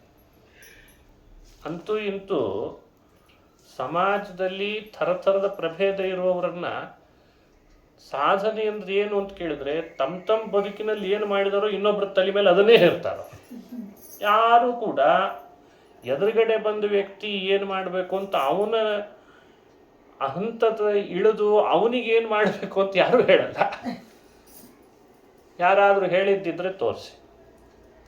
ಮನುಷ್ಯರಲ್ಲಿ ಏನಾಗಿರ್ತದೆ, ಯಾರೋ ಒಬ್ಬ ಪ್ರೊಫೆಸರನ್ನು ಹೋಗಿ ಇಷ್ಟು ವರ್ಷ ನೀವು ದೊಡ್ಡ ಪ್ರೊಫೆಸರ್ ಆಗಿ ಇಷ್ಟು ಮಕ್ಕಳಿಗೆಲ್ಲ ವಿದ್ಯಾದಾನ ಮಾಡಿದ್ರಲ್ಲ, ನಿಮ್ಮ ಪ್ರಕಾರ ಏನು ಸಾಧನೆ? ಮಕ್ಕಳಿಗೆ ಪಾಠ ಮಾಡೋದೇ ಸಾಧನೆ, ಇದೇ ಹೇಳ್ತಾನಂತ. ಬೋರ್ಡ್ ತಗೋತಾನೆ, ಮತ್ತೆ ಪೆನ್ಸಿಲ್ ಗೀಚ್ತಾನೆ, ಅವನದೇನೋ ಒಂದು ಸಬ್ಜೆಕ್ಟ್ ಇರ್ತದೆ, ಗಣಿತ ಇದ್ರೆ ಅವ A+ ಅದು ಇದು ಹೇಳಿ ಇದೇ ಸಾಧನೆ. ಅವನಿಗೆ ಅದೇ ಅವನು 20 ವರ್ಷ ಮತ್ತೆ ಅದನ್ನೇ ಕಟ್ಟೋದಕ್ಕೆ ಮತ್ತೆ ಬೇರೆ ಏನು ಹೇಳ್ಬೇಕು? ಪುರಾಣ ಹೇಳೋ ಆಚಾರನ ಕೇಳಿದ್ರೆ ಅವ್ರು ಇನ್ನೂ ದೊಡ್ಡದಾಗಿ ಹೇಳ್ತಾರೆ. ಅದರಲ್ಲಿ 2 ಥರದ ಪ್ರಭೇದ ಇರ್ತದೆ. ಬಹಳಷ್ಟು ಮಡಿವಂತಿಕೆ ಒಂದು ಗುಂಪಿದೆ. ಅವರನ್ನೇನಾದರೂ ಸಾಧನೆ ಕೇಳಿ, ನೀವು ಬಾವಿ ನೀರೇ ಸ್ನಾನ ಮಾಡಬೇಕು, ಇದನ್ನು ಅವ್ರು ಹೇಳಲಿಕ್ಕೆ ಶುರು ಮಾಡ್ತಾರೆ. ನೀವು ನಗರದಲ್ಲಿ ವಾಸ ಮಾಡಿದರೂ ಉಪಯೋಗ ಇಲ್ಲ, ಅದು ನಿಮ್ಮನ್ನು ನರಕಕ್ಕೆ ಕರ್ಕೊಂಡು ಹೋಗ್ತಾರೆ. ನರಕದ ಭಯ ಹುಟ್ಟಿಸಿ ಅವರು ನೀವು ಇಲ್ಲದೇ ಇದ್ರೆ ನೀವು ಅಯೋಗ್ಯರು ಅಂತ ಪದೇ ಪದೇ ಹೇಳಿ ಅವ ಭಕ್ತಿ ಮಾಡೋದನ್ನು ಬಿಟ್ಟು ನಮಸ್ಕಾರ ಮಾಡಿಬಿಡ್ತಾನೆ. ಬೇಡವೇ ಬೇಡ, ಈ ಸಾಧನೆ ಅಂದರೆ ಏನೋ ಹೇಳ್ತಿದ್ದಾರೆ ಇವರು ಅಂತ ಅದನ್ನು ಬಿಟ್ಟು ಕೂತ್ಬಿಡ್ತಾನೆ. ಇನ್ನು ಕೆಲವರು ತುಂಬ ಸಫಿಸ್ಟಿಕೇಟೆಡ್ ಆಚಾರ್ಯರಿದ್ದಾರೆ. ಅವರು ಒಂದು ಪುರಾಣ ಹೇಳುವ ವ್ಯವಸ್ಥೆನ ಅವರು ನಿಮ್ಮ ಪ್ರಕಾರ ಸಾಧನೆ ಅಂದರೆ ಏನೂ ಮಾಡಬೇಡಿ, ಯಾವಾಗಲೂ ನಿಮ್ಮ ಮನೆಯೊಳಗೆ ಪುರಾಣ ಕೇಳ್ತಾ ಇರ್ರಿ. ಅವನಿಗೆ ಬೇಕಾಗಿದೆ ಪುರಾಣ ಹೇಳೋನಿಗೆ. ಏನೂ ಮಾಡಬೇಡ್ರಿ, ಮನೆ ನಡೆಯೋದು ಹೇಗೆ? ಅವ ಹೇಳ್ತಾನಷ್ಟೇ, ಯಾವಾಗಲೂ ನೀವು ಪುರಾಣವನ್ನು ಕೇಳ್ತಾ ಇರಿ, ಯಾಕೆ ಅಂದರೆ ನಾ ಹೇಳ್ತಿರ್ತೇನೆ ಅಂತ. ಹೇಳೋನಿಗೆ ಕೇಳೋರು ಬೇಕಲ್ಲ ಮತ್ತೆ. ಈಗ ಅವನದೇ ಮುಗಿನ ನೇರ ಕೇಳ್ಕೊಂಡು ಹೋಗ್ತಾನೆ. ಇದೆಲ್ಲ ಭಾಗವತದಲ್ಲಿ ಮನುಷ್ಯ ಸಹಜವಾದ ಎಲ್ಲ ದೈನಂದಿನ ಕೆಲಸಗಳನ್ನು ಬಿಟ್ಟು ಕೂತ್ಕೊಂಡು ಒಂದು ಮಾಡು ಅಂತ ಹೇಳೋ ಉದ್ದೇಶ ಇಲ್ಲ ಅಂತ ತೋರಿಸ್ತದೆ. ಹಾಗಾಗಿ ದೇವಹೂತಿಗೆ ಭಗವಂತ ಉಪದೇಶ ಮಾಡುವಾಗ ಸಹಜವಾಗಿ ಹೇಳ್ದ, ಎಲ್ಲ ವ್ಯಕ್ತಿಗಳು ಮಾಡಬಹುದಾದಂಥ ಸಾಧನೆ ಹೇಳ್ದ. ಅವ್ರು ಯಾವುದೇ ಕೆಲಸ ಮಾಡಲಿ, ಯಾವುದೇ ಪ್ರೊಫೆಷನಲ್ಲಲ್ಲಿ ಇರಲಿ, ಅವನು ಏನಾದರೂ ಆಗಿರಲಿ, ಆದರೆ ಸಾಧನೆ ಏನು ಅಂತ ನಾ ಹೇಳ್ತೇನೆ ಅಂತಂದ. ಭಗವಂತನ ಮಾತು, ಚೇತ ಖಲ್ವಸ್ಯ ಬಂಧಾಯ ಮುಕ್ತಯೇ ಚಾತ್ಮನೋ ಮತಂ ಗುಣೇಶು ಸಕ್ತಂ ಬಂಧಾಯ ತೇಶ್ವಸಕ್ತಂ ಹಿ ಮುಕ್ತಯೇ. ಮನಸ್ಸನ್ನು ನಿಯಂತ್ರಣದಲ್ಲಿ ಇಟ್ಕೊಳ್ಳಿಕ್ಕೆ ಬೇಕಾಗುವ ಹಾಗೆ ನೀನು ಯಾವಾಗ ನೋಡ್ಕೊಳ್ತಿ ಸಾಧನದ ಹಂತ ಪ್ರಾರಂಭ ಆಯಿತು ಅಂತಂದ ಭಗವಂತ. ಮನಸ್ಸನ್ನು ನಿಯಂತ್ರ, ಹೆಣ್ಣಾಗು ಗಂಡಾಗು, ಕುಟುಂಬ ನಡೆಸು, ಕೆಲಸ ಮಾಡು, ಅಥವಾ ಇನ್ನೇನೋ ಮಾಡು, ನಿನ್ನ ಮನಸ್ಸು ಮಾತ್ರ ವಿಷಯಗಳಲ್ಲಿ ಆಸಕ್ತವಾಗದಂತೆ ನೋಡ್ಕೊ, ಅದೇ ಸಾಧನ. ಈ ರೀತಿ ಮಾಡಬೇಕಾದ್ರೆ ಏನು ಮಾಡಬೇಕು ಅಂತ ಕೇಳಿದ್ವಿ. ಎಲ್ಲ ಕೆಲಸಗಳನ್ನು ಮಾಡಿಯೂ ಮನಸ್ಸು ನನ್ನ ಕಡೆನೇ ಇರಿಸು, ಎಲ್ಲ ಕೆಲಸಗಳನ್ನು ಮಾಡಿಯೂ ವಸ್ತುಗಳಲ್ಲಿ ಆಸಕ್ತಿ ಬೆಳೆಸ್ಕೊಳ್ಬೇಡ. ಹಾಗೆ ಮನಸ್ಸನ್ನು ಯಾರು ಸರಿಯಾಗಿ ಇಟ್ಕೊಳ್ತಾರೋ ಅವರೇ ಸಾಧನದ ಹಂತ ಪ್ರಾರಂಭ ಆಗಿದೆ ಅಂತ ಕೃಷ್ಣ ಕಪಿಲ ನಾಮಕ ಭಗವಂತ ಉಪದೇಶ ಮಾಡ್ತಾನೆ. ಎಂಥೆಂಥವರ ಉದಾಹರಣೆ ಕೊಡುತ್ತದೆ ಭಾಗವತ ಅಂದರೆ, ಇಡೀ ಜಗತ್ತನ್ನು ಅಂದರೆ ಸಪ್ತದ್ವೀಪ ಸಪ್ತ ಸಾಗರಗಳನ್ನೇ ಆಳ್ತಾ ಇದ್ದಂಥ ಅಂಬರೀಷನನ್ನು ಉದಾಹರಣೆ ಕೊಡ್ತದೆ ಇದಕ್ಕೆ. ನೋಡಿ, ಅವನ ಜವಾಬ್ದಾರಿ ಎಷ್ಟು, ಅವನ ಮೇಲಿದ್ದ ಜವಾಬ್ದಾರಿ ಎಷ್ಟು, ಅವನು ಎಷ್ಟು ದೊಡ್ಡ ಪದವಿ ಅಧಿಕಾರದಲ್ಲಿದ್ದ, ಆದರೆ ಸಾಧನ ಮಾಡಿಕೊಳ್ತಾ ಇದ್ದ ಆತ. ಹೇಗೆ ಅಂದರೆ, ಇಷ್ಟೆಲ್ಲ ಜವಾಬ್ದಾರಿ ಇದ್ದರೂ ಮನಸ್ಸನ್ನು ಮಾತ್ರ ಯಾರಿಗೂ ಕೊಡಲಿಲ್ಲಂತ. ಮನಸ್ಸನ್ನು ಭಗವಂತನಲ್ಲೇ ನೆಲೆಗೊಳಿಸಿದ್ದ. ಅವನು ನಮಗೆ ಸ್ಫೂರ್ತಿ ಅಂತ ಹೇಳಿದರು. ಹಾಗೆ ಸ್ತ್ರೀಯರಲ್ಲಿ ಈ ವಿಷಯದಲ್ಲಿ ನಮಗೆ ಯಾರು ಸ್ಫೂರ್ತಿ? ಕುಂತಿ ಅಂತ ಭಾಗವತ ಉದಾಹರಣೆ ಕೊಡ್ತದೆ. ಕುಂತಿ ಅಧಿಕಾರವನ್ನು ವಹಿಸಿಕೊಳ್ಳಿಲ್ಲ. ಕುಂತಿ ಬೇಕಂದ್ರೆ ರಾಜಮಾತೆ ಆಗ್ಬೋದಾಗಿತ್ತು, ಅಧಿಕಾರ ವಹಿಸ್ಕೊಂಡವಳಲ್ಲ. ಮಕ್ಕಳಿಗೆ ಅಧಿಕಾರ ಸಿಗಲಿ ಅಂತ ಬಯಸಿದ್ಲ ಅಷ್ಟೇ. ಆದರೆ ಕಷ್ಟಗಳನ್ನು ಅನುಭವಿಸ್ತಾಳೆ. ಯಾರೂ ಅಷ್ಟು ಅನುಭವಿಸ್ಲಿಕ್ಕಿಲ್ಲ, ಅಷ್ಟು ಅನುಭವಿಸ್ತಾಳೆ. ಅಂದರು, ಆಡಿಸ್ಕೊಂಡ್ಲು, ಬೈದರು, ಬೈಸ್ಕೊಂಡ್ಲು, ಚೀತು ಅಂದರು, ಅನ್ಲಿ ಅಂತಂದರು. ಆದರೆ ಅವಳು ಮಾತ್ರ ಧೃತಿಗೆಡಲಿಲ್ಲ. ಮಕ್ಕಳನ್ನು ತನ್ನ ಮುಂದೆ ಕಾಡಿಗೆ ಕಳಿಸಿದರು, ಹೋಗಲಿ ಅಂತಂದು. ಮತ್ತೆ ಬಂದರು, ಬಂದ ಮೇಲೂ ಕೂಡ ಮತ್ತೆ ಕಿರುಕುಳ ಕೊಟ್ಟರು. ಕಾಡಿಗೆ ಕಳಿಸುವ ಮುನ್ನ ಸೊಸೆಗೆ ಎಷ್ಟು ತೊಂದರೆ ಕೊಟ್ಟರು. ಕುರುಕುಲದ ಸೊಸೆ ದ್ರೌಪದಿಯನ್ನು ಕಣ್ಣು ಮುಂದೆನೇ ಅವಮಾನ ಮಾಡಿದರು. ಆದರೆ ಧೃತಿಗೆಡಲಿಲ್ಲ. ಯಾಕೆ ಅಂದರೆ ಮನಸ್ಸೆಲ್ಲ ಭಗವಂತನಿಗೆ ಕೊಟ್ಬಿಟ್ಟಿಲ್ಲ ಅಂತ. ಹಾಗಾಗಿ ಕುಂತಿ ಸ್ತ್ರೀಯರಲ್ಲಿ ಬಹಳ ದೊಡ್ಡ ಸಾಧನೆ ಮಾಡಿಕೊಂಡವಳು. ಅವಳು ಭಾಗವತ ಧರ್ಮದ ಆಚರಣೆ ಹ್ಯಾಕೆ ಸ್ತ್ರೀಯರು ಮಾಡಬೇಕು ಅಂತನ್ಲಿಕ್ಕೆ ಅವಳು ಸ್ಫೂರ್ತಿ ಅಂತಂತದೆ ಭಾಗವತ. ಅಂಬರೀಷ, ಕುಂತಿ, ಇಂಥವರನ್ನೆಲ್ಲ ಮನುಷ್ಯ ಸ್ಫೂರ್ತಿಯಾಗಿ ನೋಡಬೇಕು. ತನ್ನ ಸಂಸಾರದೊಳಗೆ ತಾನಿದ್ದು ತನ್ನ ಪ್ರೊಫೆಷನಲ್ಲನ್ನು ನಡೆಸಿ ಮನಸ್ಸನ್ನು ಮಾತ್ರ ಭಗವಂತನಿಗೆ ಹ್ಯಾಕೆ ಕೊಡಬೇಕು ಅನ್ನಲಿಕ್ಕೆ ಇಲ್ಲಿ ಕಲೀಲಿ ಅಂತ ಭಾಗವತ ಉಪದೇಶ ಮಾಡ್ತದೆ. ನಮಗೆ ಬ್ಯಾಲೆನ್ಸ್ ಮಾಡಲಿಕ್ಕೆ ಗೊತ್ತಾಗ್ತಾ ಇಲ್ಲ. ನಾವು ಓಡಿಸೋ ಗಾಡಿನೇ ಸರಿಯಾಗಿ ಬ್ಯಾಲೆನ್ಸ್ ಮಾಡ್ತಾ ಇಲ್ಲ. ಇನ್ನು ಮನಸ್ಸನ್ನು ಹೇಗೆ ಬ್ಯಾಲೆನ್ಸ್ ಮಾಡಬೇಕು ಅದನ್ನು ಭಾಗವತ ಅನುಸಂಧಾನ ಮಾಡಿಸ್ತದೆ. ನೀನು ಆರ್ಥಿಕವಾಗಿ ಬೆಳಿ, ನೀನು ಪದವಿಯನ್ನು ಸ್ವೀಕರಿಸಿ ಬೆಳಿ, ಕೀರ್ತಿವಂತನಾಗು, ಆದರೆ ಮನಸ್ಸು ಮಾತ್ರ ಭಗವಂತನ ಕಡೆ ಇರಲಿ ಅಂತ ಭಾಗವತ ಉಪದೇಶ ಮಾಡ್ತದೆ. ಇದಕ್ಕೆ ಜಾತಿ ಅಡ್ಡ ಬರಲ್ಲ, ಮತ ಮಠ ಇದು ಯಾವುದು ಸಂಬಂಧ ಇಲ್ಲ. ಕೆಲವರು ತಿಳ್ಕೊಂಡಿದ್ದು ನಾವೇನೋ ಈ ಮತದಲ್ಲಿ ಬಂದುಬಿಟ್ಟಿದ್ದೀವಿ, ಏನೋ ನಾವು ಆ ಮತದಲ್ಲಿ ಬಂದಿದ್ರೆ ಚೆನ್ನಾಗಿರ್ತಿತ್ತೋ ಏನೋ, ಭಾರಿ ಬೇಗ ಮೋಕ್ಷಕ್ಕೆ ಹೋಗಿ. ಹಾಗೆಲ್ಲ ಇಲ್ಲ. ಮತ ಅಲ್ಲ, ಮಠ ಅಲ್ಲ, ಜಾತಿ ಅಲ್ಲ, ಲಿಂಗ ಭೇದ ಅಲ್ಲ. ನಾನು ಪುರುಷನಾಗಿಬಿಟ್ಟೆ, ನಾನು ಹೆಣ್ಣಾಗಿದ್ದರೆ ಬೇಗ ಸಾಧನೆ ಮಾಡ್ತಿದ್ದೇನೋ ಅಂತ ಅದೂ ಅಲ್ಲ. ನಾನು ಗಂಡಾಗಿದ್ದರೆ ಸಾಧನೆ ಅದೂ ಅಲ್ಲ. ಗಂಡಲ್ಲ, ಹೆಣ್ಣಲ್ಲ, ಪಶು ಪಕ್ಷಿ ಪ್ರಾಣಿ, ಈ ಊರು ಯಾಕೋ ಈ ಊರಲ್ಲಿ ಇದ್ದದ್ದಕ್ಕೆ ನಮ್ಗೆ ಸಾಧನೆ ಮಾಡ್ಲಿಕ್ಕೆ ಆಗ್ತಿಲ್ಲ ಅಂತಾರೆ ಕೆಲವು. ಭಾಗವತ ಅದನ್ನೂ ಅಲ್ಲ ಅಂತದ್ದು. ಯಾವ ಊರಿನಲ್ಲಿದ್ದರೆ ಏನೋ, ಯಾವ ಕೆರೆಯಲ್ಲಿದ್ದರೆ ಏನೋ, ನನಗೆ ಆ ಕೆಲಸ ಸಿಗಬೇಕಾಗಿತ್ತು, ನಾ ಬೇಗ ಸಾಧನೆ ಮಾಡ್ತಿದ್ದೆ ಅಂತ. ಆ ಕೆಲಸನೂ ಅಲ್ಲ. ಯಾವ ಕೆಲಸ ಮಾಡಿದ್ರೆ ಏನು ಅಂಥದಕ್ಕೆ ಉದಾಹರಣೆ ಕೊಡ್ತಾರೆ. ಅಂಥದ್ದಕ್ಕೆ ಉದಾಹರಣೆ ಒಬ್ಬಳು ವೇಶ್ಯೆ, ಅವಳನ್ನು 11ನೇ ಸ್ಕಂದ ಭಾಗವತ ಉದಾಹರಿಸಿ ಹೇಳ್ತದೆ. ಆ ವೇಶ್ಯೆ ಭಗವಂತನನ್ನು ಕಾಣ್ತಾಳೆ. ದಿನಾ ಪರಪುರುಷರೊಟ್ಟಿಗೆ ಇರಬೇಕಾದಂಥ ವೃತ್ತಿ ನಡೆಸ್ತಿದ್ದವಳು, ಅವಳು ಭಾಗವತ ಧರ್ಮವನ್ನು ಮನಸ್ಸಿನಿಂದ ಭಗವಂತನನ್ನು ಪ್ರೀತಿಪಡಿಸಿ ಆರಾಧಿಸಿ ಮುಕ್ತಿಯನ್ನು ಪಡೆದ್ಲು ಅಂತ ಕಥೆ ಹೇಳ್ತದೆ ಭಾಗವತ. ಇದರಿಂದ ಏನು ಅರ್ಥ? ಯಾವ ವೃತ್ತಿ ಆದ್ರೇನು, ಯಾವ ಕೆಲಸ ಆದ್ರೇನು, ಯಾವ ಕೇರೆಯಲ್ಲಿದ್ರೇನು, ಯಾವ ದೇಶದಲ್ಲಿದ್ರೇನು, ಆ ಮನಸ್ಸನ್ನು ಮಾತ್ರ ಭಗವಂತನ ಕಡೆ ನೆಲೆಗೊಳಿಸೋ ಪದ್ಧತಿ ಬಂತು ಅಂದರೆ ಅವನು ನಿಜವಾಗಲೂ ಸಾಧನ ಮಾಡ್ತಿದ್ದಾನೆ ಅಂತ ವ್ಯಾಖ್ಯಾನ ಮಾಡಿದ. ಇದೆಲ್ಲ ಕಪಿಲೋಪಾಖ್ಯಾನ, ಕಪಿಲ ಗೀತೆಯಲ್ಲಿ ಬರ್ತಾ ಇರುವ ವಿಷಯಗಳು. ಇಂಥ ಅದ್ಭುತವಾದ ಮನಸ್ಸು ಸದಾ ಭಗವಂತನಲ್ಲಿ ನೆಲೆಗೊಳಿಸ್ಬೇಕಾದ್ರೆ ಏನು ಮಾಡಬೇಕು? ಅದಕ್ಕೆ ಆದ ಟ್ರೈನಿಂಗ್ ಕೊಡೋರು ಯಾರು ಅಂತ. ಈಗ ನಾವೆಲ್ಲ ಟ್ರೈನಿಂಗಲ್ಲಿರಬೇಕು. ಟ್ರೈನಿಂಗ್ ಕೊಡಲಿಕ್ಕೆ ಒಬ್ಬರು ಟ್ರೈನರ್ ಬೇಕಲ್ಲ. ಅದೇ ಸಜ್ಜನರು ಸಾಧ್ಯವಾದಷ್ಟು ಸತ್ಸಂಗದಲ್ಲಿ ಇರಬೇಕಂತ. ಸತಾಂ ಪ್ರಸಂಗಾನ್ ಮಮ ವೀರ್ಯ ಸಂಪದೋ ಭವಂತಿ ಹೃತ್ಕರ್ಣರಸಾಯನ ಕಥಾ ತಜ್ಜೋಷಣಾದಾಶ್ವಪವರ್ಗವರ್ತ್ಮನಿ ಶ್ರದ್ಧಾವತಿ ಭಕ್ತಿರನುಕ್ರಮಿಷ್ಯತಿ. ಎಷ್ಟೆಷ್ಟು ಸಜ್ಜನರ ಸಂಘದಲ್ಲಿ ನಾವಿರ್ತೇವೆ ಅಷ್ಟಷ್ಟು ಮನಸ್ಸು ಪರಿಶುದ್ಧವಾಗ್ತದೆ. ಎಷ್ಟು ಸಜ್ಜನರ ಸಂಘದಿಂದ ದೂರ ಉಳಿತೇವೆ, ಅದು ಏನೋ ಬೇಡ ಅಂದರೂ ಕೆಲವು ದುರ್ಜನರು ನಮ್ಮ ಕಿವಿಗೆ ಬಂದು ಓದಿ ಹೋಗ್ತಿರ್ತಾರೆ. ಮತ್ತು ನೀವೇನು ಮಾಡ್ತಿದ್ದೀರಿ, ಬರಲ್ಲ ನಾಳೆ ನಮ್ಮ ಕಡೆ ಅಂತಾರೋ. ಇವನು ಬೇಡ ಅಂದರೂ ಅಲ್ಲಿ ಹೋಗ್ತಾನೆ. ಮೊದಲನೇ ದಿವಸ ಸ್ವಲ್ಪ ಏನೋ ಒಂದು ಚೂರು ತಲೆಯಲ್ಲಿ ತುಂಬುತ್ತಾರೆ. ನೀವು ಅಲ್ಲಿ ಇನ್ವೆಸ್ಟ್ಮೆಂಟ್ ಮಾಡಿರಲ್ಲ, ಅದು ಉಪಯೋಗ ಇಲ್ಲ ಅಂತ ಅವ ಹೇಳ್ಕೊಡ್ತಾನೆ. ಇಲ್ಲಿ 1% ಜಾಸ್ತಿ ಇದೆ ಅಂತಾನೆ. ಮತ್ತೆ ಬುದ್ಧಿ ಕೆಟ್ಟು ಇವ ಅಲ್ಲೇನೋ ಹೋಗಿ, ಇದೆಲ್ಲ ದುರ್ಜನರ ಸಹವಾಸದಲ್ಲಿ ಮನುಷ್ಯ ಬೇರೆ ಬೇರೆ ಹವ್ಯಾಸ, ಅದರಿಂದ ಚಟಗಳು, ಅದರಿಂದ ಇನ್ನಿಷ್ಟು ದುರ್ವ್ಯಸನಗಳನ್ನು ಬೆಳೆಸ್ಕೊಂಡು ಪೂರ್ಣ ಅಧಪತನಕ್ಕೆ ಹೋಗ್ತಾನೆ. ಇದಕ್ಕೆ ಸಾಕಷ್ಟು ಕಥೆಗಳನ್ನು ಹೇಳ್ತದೆ ಪುರಾಣಗಳು. ದುರ್ಜನರ ಸಹವಾಸ ಮಾಡಿ ಕೆಟ್ಟವರು ಯಾರು, ಸಜ್ಜನರ ಸಂಘದಿಂದ ಉದ್ಧಾರ ಆದವರು ಯಾರು, ಎರಡಕ್ಕೂ ಕಣ್ಣು ಮುಂದೆ ಉದಾಹರಣೆಗಳನ್ನು ಕೊಟ್ಬಿಡ್ತದೆ.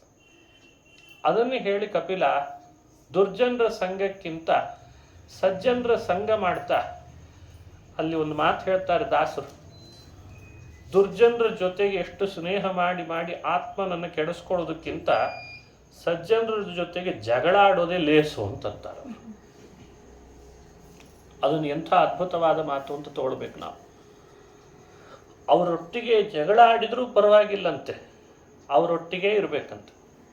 ಅದು ನಮ್ಮನ್ನು ಸಾಧನದ ದಾರಿಯಲ್ಲಿ ಕರ್ಕೊಂಡು ಹೋಗ್ತದೆ ಅಂತ ತಮ್ಮ ಅಮ್ಮನಿಗೆ ಮಗ ಉಪದೇಶ ಮಾಡ್ತಾ ಇದ್ದಾನೆ. ನಾರದರು ಪೂರ್ವ ಜನ್ಮದಲ್ಲಿ ಅವರೊಬ್ಬ ದಾಸಿ ಪುತ್ರನಾಗಿ ಅವರಿಗೇನು ಸಜ್ಜನರ ಸಂಘ ಸಿಕ್ಕಿರಲಿಲ್ಲ. ಅಮ್ಮ ಕರ್ಕೊಂಡೋಗಿ ಸಜ್ಜನರ ಜೊತೆಗೆ ಬಿಟ್ಲು ಅಂತದೆ ಭಾಗವತ. ಅವರಮ್ಮ ಎಂಥ ಅದ್ಭುತ, ಅವಳ ತಿಳುವಳಿಕೆ ಎಷ್ಟು ದೊಡ್ಡದು.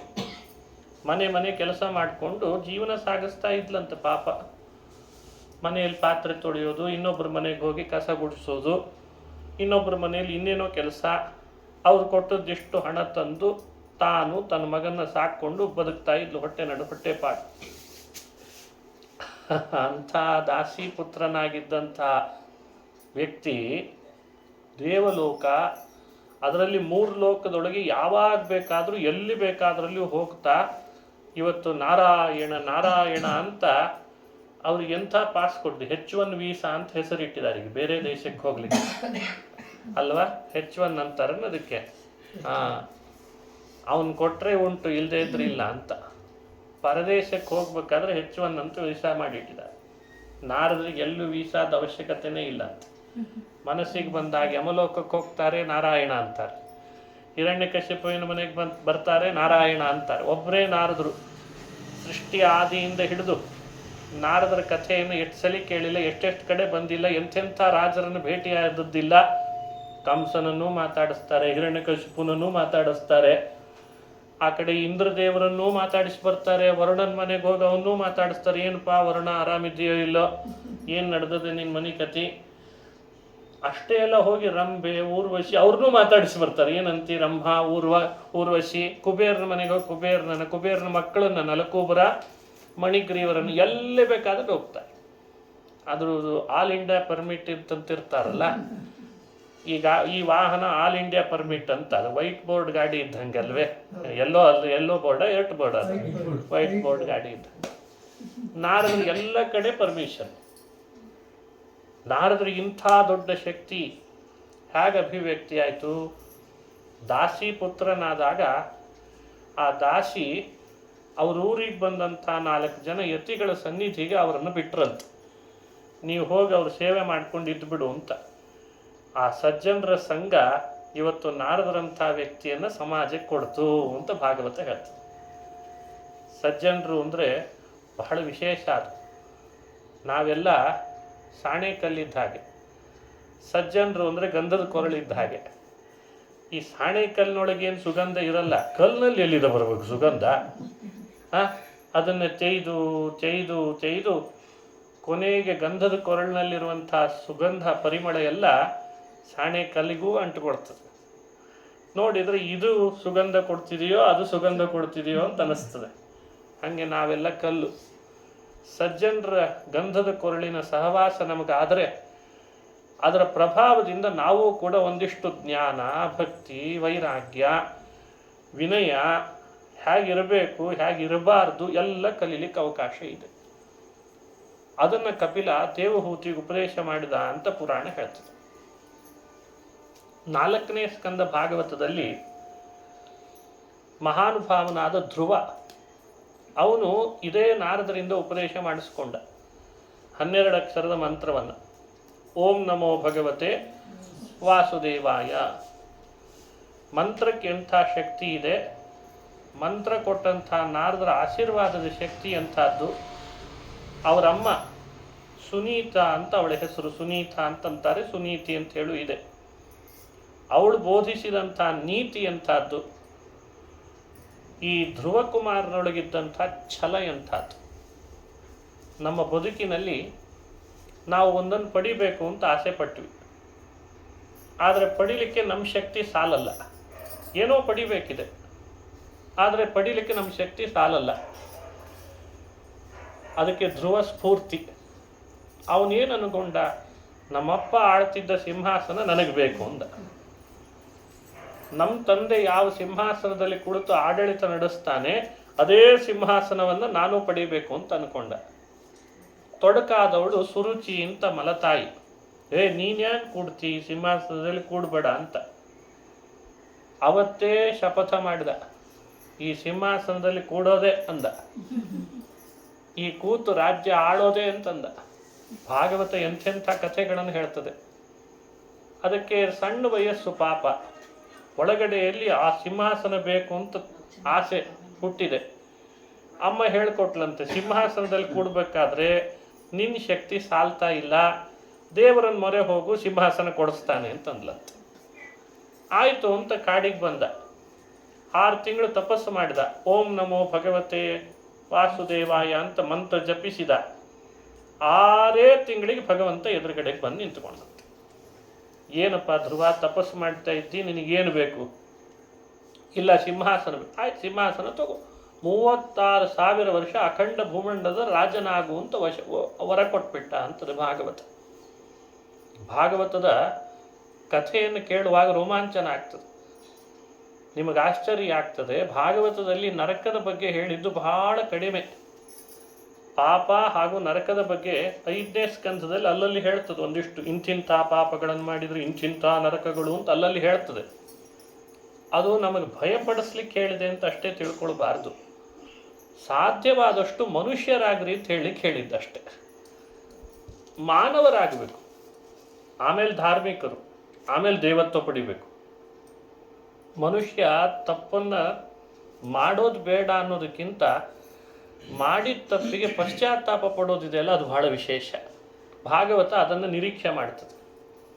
ಪಶ್ಚಾತ್ತಾಪ ಪಡೋದು ಒಂದಾದರೆ ಮತ್ತೆ ಆ ತಪ್ಪನ್ನು ಮಾಡದೇ ಇರೋ ಹಾಗೆ ತನ್ನನ್ನು ತಾನು ನೋಡ್ಕೊಳ್ಬೇಕು ಅಂಥೇಳಿ ಪಡಿಬೇಕಾದ ಸಾಮರ್ಥ್ಯ ಇದ್ದು ಪಡಿಬೇಕಾದಂಥದ್ದನ್ನು ಪಡಿಲೇಬೇಕಂತ. ಇದೆಲ್ಲ ಭಾಗವತದ ಉಪದೇಶದ ಸಾರ. ಧ್ರುವನಿಗೆ ಭೂಮಂಡಲವನ್ನು ಆಡುವಂಥ ಸಾಮರ್ಥ್ಯ ಇದೆ, ಅರ್ಹತೆ ಇದೆ. ತೊಡಕಾಗಿದ್ದಾಳೆ ಮಲತಾಯಿ. ಸರಳ ಉಪಾಯದಿಂದ ಸಾಧ್ಯ ಆಗಲ್ಲ, ಬಹಳ ದೊಡ್ಡ ಉಪಾಯ ಮಾಡಿದರೆ ಸಾಧ್ಯವಾಗ್ತದೆ. ಅದಕ್ಕೆ 6 ತಿಂಗಳು ತಪಸ್ಸು ಮಾಡಿದ, ದೇವರನ್ನೇ ಪ್ರತ್ಯಕ್ಷೀಕರಿಸ್ಕೊಂಡ. ಅರ್ಹತೆ ಇದೆ ನಿನಗೇನು, ಮತ್ತೆ ನಾನು ವರ ಕೊಡ್ತೇನೆ, ನೀನೇ ಸಿಂಹಾಸನ ಆಡು ಅಂತ ಹೇಳಿಬಿಟ್ಟೆ. ನೋಡಿ, ಈ ಕಥೆ ಕೊಡುವಂಥ ಬಹಳ ದೊಡ್ಡ ಸಂದೇಶ ಏನು ಅಂದರೆ, ಯಾರಿಗೆ ಯಾವ ಅರ್ಹತೆ ಇರ್ತದೆ, ಅರ್ಹತೆಯಂತೆ ಫಲ ಪಡೀಲಿಕ್ಕೆ ತೊಡಕಾದರೆ ಭಗವಂತನನ್ನು ಮೊರೆ ಹೋದರೆ ಅವನು ಅದಕ್ಕೆ ಸಹಾಯ ಮಾಡೇ ಮಾಡ್ತಾನೆ ಅಂತ. ಕೆಲವರು ಏನು ಮಾಡ್ತಾರೆ, ಅರ್ಹತೆ ಇರಲ್ಲ, ಅದನ್ನು ಅಪೇಕ್ಷೆ ಭಾರಿ ಪಡ್ತಾರೆ. 2 ತರಹ ಅನರ್ಹತೆಯನ್ನು ಜಗತ್ತಿಗೆ ಭಾಗವತ ಹೇಳ್ತದೆ. ಯಾವುದನ್ನು ಅಪೇಕ್ಷಿಸ್ತೇವೆ ಅದೇ ಅನರ್ಹ ಆಗಿರ್ತದೆ ನಮಗೆ, ಹಾಗೂ ನಾವು ಅದನ್ನು ಪಡೀಲಿಕ್ಕೆ ಅನರ್ಹರಾಗಿರ್ತೇವೆ. ಎರಡಕ್ಕೂ ಉದಾಹರಣೆಗಳಿದ್ದಾವೆ, ಬಹಳ ಅದ್ಭುತ ಇದು. ಈಗ ನಮ್ಮ ಮನೆಗೆ ಚಂದ್ರನನ್ನು ತಂದಿಟ್ಕೊಂಡ್ರೆ ಹೆಂಗೆ ಅಂತ ಯೋಚನೆ, ಸರಿನಾ? ಇದು ಆಕಾಶದಲ್ಲಿರೋ ಚಂದ್ರ ನಮ್ಮ ಮನೆಗೆ ಬರಲಿ ಅಂತ ಅಪೇಕ್ಷೆ ಪಟ್ಟರೆ ಅದು ಅನರ್ಹ ವ್ಯವಸ್ಥೆ. ಇಂಥದ್ದನ್ನು ಪಡಬಾರ್ದು ಅಂತ ಹೇಳ್ತದೆ ಭಾಗವತ. ಅದು ತಪ್ಪೇ ತಪ್ಪು. ಆದರೆ ನಮ್ಮ ಅರ್ಹತೆನೇ ಒಂದಿದೆ, ಅದನ್ನು ಪಡಿಬೇಕು ಅಂತ ಅಪೇಕ್ಷೆ ಪಡೋದಿದೆಯಲ್ಲ, ಅದು ಬಹಳ ಮುಖ್ಯ ಅಂತ. ಈಗೇನಾಗಿದೆ, ಎರಡೂ ಸಮಸ್ಯೆ ಅಂದರೆ ಅನರ್ಹವಾದದ್ದನ್ನು ಅಪೇಕ್ಷಿಸೋದು ಅದು ಅಪರಾಧ, ಅರ್ಹವಾದದ್ದನ್ನು ಪ್ರಯತ್ನ ಪಟ್ಟು ಪಡೆಯದೇ ಇರೋದು ಅದು ಅಪರಾಧ. ಯೋಚನೆ ಮಾಡ್ತಾ ಇಲ್ಲ ಮನುಷ್ಯ, ಇದು ನನಗೆ ಅರ್ಹ, ನಾನು ಮಾಡ್ಬೋದು, ಆದರೆ ಮಾಡ್ತಾ ಇಲ್ಲ ಅಂದ್ರೆ ಅದು ಅಪರಾಧವೇ ಅಲ್ವೇ? ಇದು ನನಗೆ ಅನರ್ಹ, ಅದನ್ನು ಪಡಿತೇನೆ ಅಂತ ಹೋಗೋದು ಅದು ಅಪರಾಧವೇ? ಒಬ್ಬ ಇದ್ದ, ಅವನು ತಪಸ್ಸು ಮಾಡಿದ 1000 ವರ್ಷ. ಬ್ರಹ್ಮದೇವರು ಬಂದು ಏನು ಬೇಕಪ್ಪ ವರ ಅಂತ ಕೇಳಿದ್ರು. ಸ್ವರ್ಭಾನು ಅಂತ ಅವನ ಹೆಸರು, ಭಾಗವತದಲ್ಲೇ ಹೇಳೋ ಕಥೆ. ನಿನಗೇನು ಬೇಕು? ನನಗೆ ಅಮೃತ ಬೇಕು ಅಂದ. ಅವನು ನೋಡಿದ್ರೆ ಅಸುರ ಅಪೇಕ್ಷೆ ಪಡ್ತಿದ್ದಾನೆ, ನನಗೆ ಅಮೃತ ಬೇಕು ಅಂತ. ಅದಕ್ಕೆ ಬ್ರಹ್ಮದೇವರು ಅಂದರು, ಇವನಿಗೆ ಅಮೃತದ ಅರ್ಹತೆ ಇಲ್ಲ, ಅಪೇಕ್ಷೆ ಪಡ್ತಿದ್ದಾನೆ, 1000 ವರ್ಷ ತಪಸ್ಸು ಬೇರೆ ಮಾಡಿದ್ದಾನೆ, ವರ ಕೊಡಬೇಕಾದ ಅನಿವಾರ್ಯತೆ ಇದೆ, ಕೊಟ್ಬಿಟ್ರಂತೆ. ತಥಾಸ್ತು ಅಂತಂದ್ರು. ಅನರ್ಹವನ್ನು ಅಪೇಕ್ಷಿಸಿಯೂ 1000 ವರ್ಷ ತಪಸ್ಸು ಮಾಡಿದ್ದಕ್ಕೆ ಕೊಟ್ಟಾಗಿದೆ, ತಥಾಸ್ತು ಅಂತ ಕೊಟ್ಟಾಯಿತು. ಈಗ ವ್ಯವಸ್ಥೆ ಯಾರು ಮಾಡೋದು? ಅನರ್ಹನಿಗೆ ವರ ಕೊಟ್ಟದ್ದನ್ನು ವ್ಯವಸ್ಥೆ ಹೇಗೆ ಮಾಡಬೇಕು? ಅದಕ್ಕೆ ಭಗವಂತ ಮೋಹಿನಿಯಾಗಿ ಅವನ ಕೈಗೆ ಅಮೃತನೂ ಹಾಕಿದ, ಬಾಯಿಗೂ ತೋಂಡ, ಕುತ್ತಿಗೆಯಿಂದ ನಾಳದಲ್ಲಿ ಇಳಿಬೇಕಾದ್ರೆ ಕತ್ತರಿಸಿಬಿಟ್ಟ. ನಾಳದಲ್ಲಿ ಬಂದಿದೆ ಕುತ್ತಿಗೆಯಿಂದ, ಅದು ಕತ್ತರಿಸಿದ, ರುಂಡ ಚಿಮುತು ಆಕಾಶಕ್ಕೆ, ಅಮೃತ ಇಲ್ಲ ಅಂತ ಆಗಿಬಿಡ್ತು. ಅವನು ಸ್ವರ್ಭಾನು ಅಂತ. ಅನರ್ಹವಾದದ್ದನ್ನು ಅಪೇಕ್ಷಿಸಿದ್ದರಿಂದ ಅವನಿಗೆ ಈ ಥರದ ಶಿಕ್ಷೆ ಆಯಿತು ಅಂತ ಪುರಾಣ ಹೇಳಿ ನಮಗೆಲ್ಲ ಎಚ್ಚರಿಕೆ ಕೊಡ್ತದೆ. ನೀನು ಅನರ್ಹವನ್ನು ಅಪೇಕ್ಷೆ ಪಡಬೇಡ, ಅರ್ಹವಾದದ್ದನ್ನು ಅಪೇಕ್ಷಿಸಬೇಕು ಅಂತನ್ಲಿಕ್ಕೆ ಧ್ರುವನ ಚರಿತ್ರೆಯನ್ನು ನಮ್ಮ ಕಣ್ಣು ಮುಂದೆ ಇಡ್ತದೆ ಅಂತ ಅರ್ಥ. ವ್ಯಕ್ತಿ ವಯಸ್ಸಿನಿಂದ ಸಣ್ಣವನೋ ದೊಡ್ಡವನೋ ಮುಖ್ಯ ಅಲ್ಲ, ಅವನ ಅರ್ಹತೆಗೆ ಅನುಗುಣವಾಗಿ ಅವನು ಅದನ್ನು ಪಡಿಲೇಬೇಕು. ಅದು ಕೀರ್ತಿ ಇರ್ಬೋದು, ಸನ್ಮಾನ ಇರ್ಬೋದು, ಮನ್ನಣೆ ಇರ್ಬೋದು, ಎಲ್ಲವನ್ನೂ ಪಡಿಬಹುದು ಅಂತ ವ್ಯಾಖ್ಯಾನ ಮಾಡ್ತಾರೆ. ಹಾಗಾಗಿ ಅರ್ಹತೆ ಇದ್ದದ್ದನ್ನು ಪಡೀಲಿ ಅಂತನ್ನೋ ಕಾರಣಕ್ಕೆ ಧ್ರುವನ ಚರಿತ್ರೆಯನ್ನು ಹೇಳಿ ನಮ್ಮ ಅರ್ಹತೆಗೆ ಅನುಗುಣ ತಪಸ್ಸು, ಸಾಧನೆ, ಭಗವಂತನಲ್ಲಿ ಭಕ್ತಿ, ಸಂಸಾರದಲ್ಲಿ ವೈರಾಗ್ಯ ಎಲ್ಲ ಮಾಡಿ ಪಡಿಬೇಕು ಅನ್ನೋ ಸಂದೇಶವನ್ನು ಧ್ರುವನ ಚರಿತ್ರೆಯಿಂದ ಚಿಂತನೆಗೆ ಒಳಪಡಿಸ್ತದೆ. ಭಗವಂತನ ಸಹಾಯ ಅನ್ನೋದು ಯಾವಾಗ ಸಿಗ್ತದೆ? ನಮಗೆ ಯಾವುದು ಅರ್ಹತೆ ಇದೆಯೋ ಅದನ್ನು ಅಪೇಕ್ಷಿಸಿ ಪ್ರಯತ್ನ ಪಟ್ಟಾಗಲೇ ದೇವ್ರ ಹಿಂದೆ ಸಹಾಯ ಕೊಡ್ತಾನಂತ. ಬಹಳ ಜನ ಅಂತಿರ್ತಾರೆ, ಯಾಕೋ ದೇವ್ರ ಕೈ ಕೊಟ್ಟ ಅಂತ. ಯಾಕೋ ಇಲ್ಲ, ಯಾಕೋ ಏನು ಕೈ ಕೊಡ್ಲಿಕ್ಕೆ ಅವನಿಗೇನು ವ್ಯಸನವೇ? ಯಾಕೋ ದೇವ್ರ ಕೈ ಕೊಟ್ಟ ಅಲ್ಲ, ನಿನಗೆ ಅರ್ಹವಾದದ್ದನ್ನು ಅಪೇಕ್ಷಿಸಿಲ್ಲ ಅನ್ನಿಸ್ತದೆ, ಅದಕ್ಕೆ ಕೈ ಕೊಟ್ಟ ಅಂತ. ನೀನು ಯಾವುದು ನಿನ್ನ ಅರ್ಹತೆಗೆ ಅನುಗುಣವೋ ಅದನ್ನು ಅಪೇಕ್ಷಿಸೋ, ದೇವ್ರ ಹಿಂದೆ ಇದ್ದೇ ಇರ್ತಾನೆ ಅಂತ. ಇದೆಲ್ಲ ಭೀಮಸೇನ ದೇವರ ವಾದ.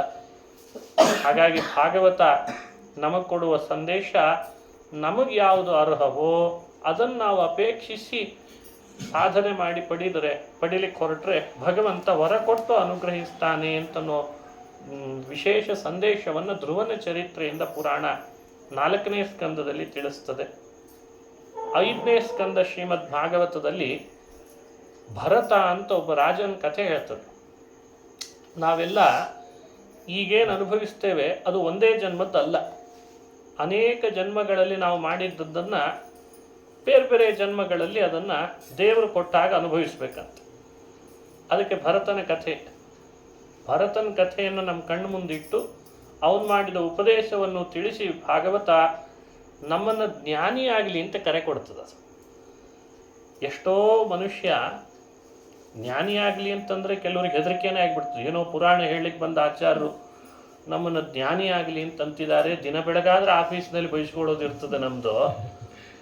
ಆ ಒಂದು ಆಫೀಸಿನ ಕೆಲಸದಲ್ಲೇ ಸಾಕಾಗಿರ್ತದೆ. ಇದು ಏನು ಪುರಾಣದಲ್ಲಿ ಪ್ರತಿಯೊಬ್ಬರನ್ನು ಜ್ಞಾನಿಯಾಗು ಅಂತಾರೆ ಅಂತ. ಜ್ಞಾನಿಯಾಗು ಅಂತಂದರೆ ಹೆದರಿಸ್ಬಾರ್ದು, ಜ್ಞಾನಿಯಾಗು ಅಂತ ಪ್ರತಿಯೊಬ್ಬರನ್ನ. ಜ್ಞಾನಿಯಾಗು ಅಂದ್ರೆ ಅರ್ಥ ಏನು? ಏನೆಲ್ಲ ಅನುಭವಗಳನ್ನು ಅನುಭವಿಸ್ತಿದ್ದಿ ಅದ್ರ ಹಿಂದೆ ಭಗವಂತ ಹೇಗೆ ಮಾಡ್ತಿದ್ದಾನೆ ತನ್ನ ಕ್ರಿಯೆಯನ್ನು ಅಂತ ತಿಳ್ಕೊಳ್ಳೋದೇ ದೊಡ್ಡ ಜ್ಞಾನಿ ಆಗೋದು ಅಂತ. ಅವನಲ್ಲಿ ವಿಶೇಷವಾದ ಆಸಕ್ತಿ. ಅದಕ್ಕೊಂದು ಚಿಕ್ಕ ಕಥೆ ಹೇಳ್ತಾರೆ. ಜ್ಞಾನಿ ಅಂತಂದರೆ ಹೇಗಿರ್ತದೆ? ಭರತನನ್ನು ಜಡಭರತ ಅಂತ ಕರೀತಾರೆ. ಅವನು 2ನೇ ಜನ್ಮ ಜಡಭರತ, 2ನೇ ಜನ್ಮ ಜಿಂಕೆಯಾಗಿ 3ನೇ ಜನ್ಮ ಜಡಭರತ. ಒಬ್ಬ ರಾಜ ಇದ್ದ, ಅವನಿಗೇನೋ ಗಂಡು ಸಂತತಿ ಬೇಕಿತ್ತಂತೆ. ಯಾರನ್ನೋ ಕೇಳ್ದ, ಅವರಂದ್ರು ಊರು ಹೊರಗೆ ಭದ್ರಕಾಳಿ ದೇವಸ್ಥಾನ ಇದೆ, ಅವಳು ನರಬಲಿ ಕೊಡ್ತೇನೆ ಅಂದರೆ ನಿನಗೆ ಗಂಡು ಸಂತತಿ ಕೊಡ್ತಾಳೆ ಅಂತ ಹೇಳ್ಬಿಟ್ರಂತೆ. ಅವಳಿಗೆ ಅಂಥ ಶಕ್ತಿ. ಹಿಂಗೆ ಸಾಕಷ್ಟು ಜನ TV ಚಾನಲ್ನಲ್ಲಿ ಇಂಥವ್ರು ಹೇಳೋರು ಇದ್ದಾರೆ ತಾನೇ ಇವತ್ತು. ಹೊಸ ಹೇಳ್ತೀವಿ. ಯಾಕಂದರೆ ಸಮಾಜದಲ್ಲಿ ಸರಳವಾದ ಸಹಜವಾದ ನಡೆನುಡಿಗಳನ್ನು ಹೇಳಿದರೆ ಬೇಗ ಆಕರ್ಷಿತರಾಗಲ್ಲ. ಏನೋ ಒಂದು ಹೊಸದು ಹೇಳ್ಬೇಕು ಅವ್ರಿಗೆ.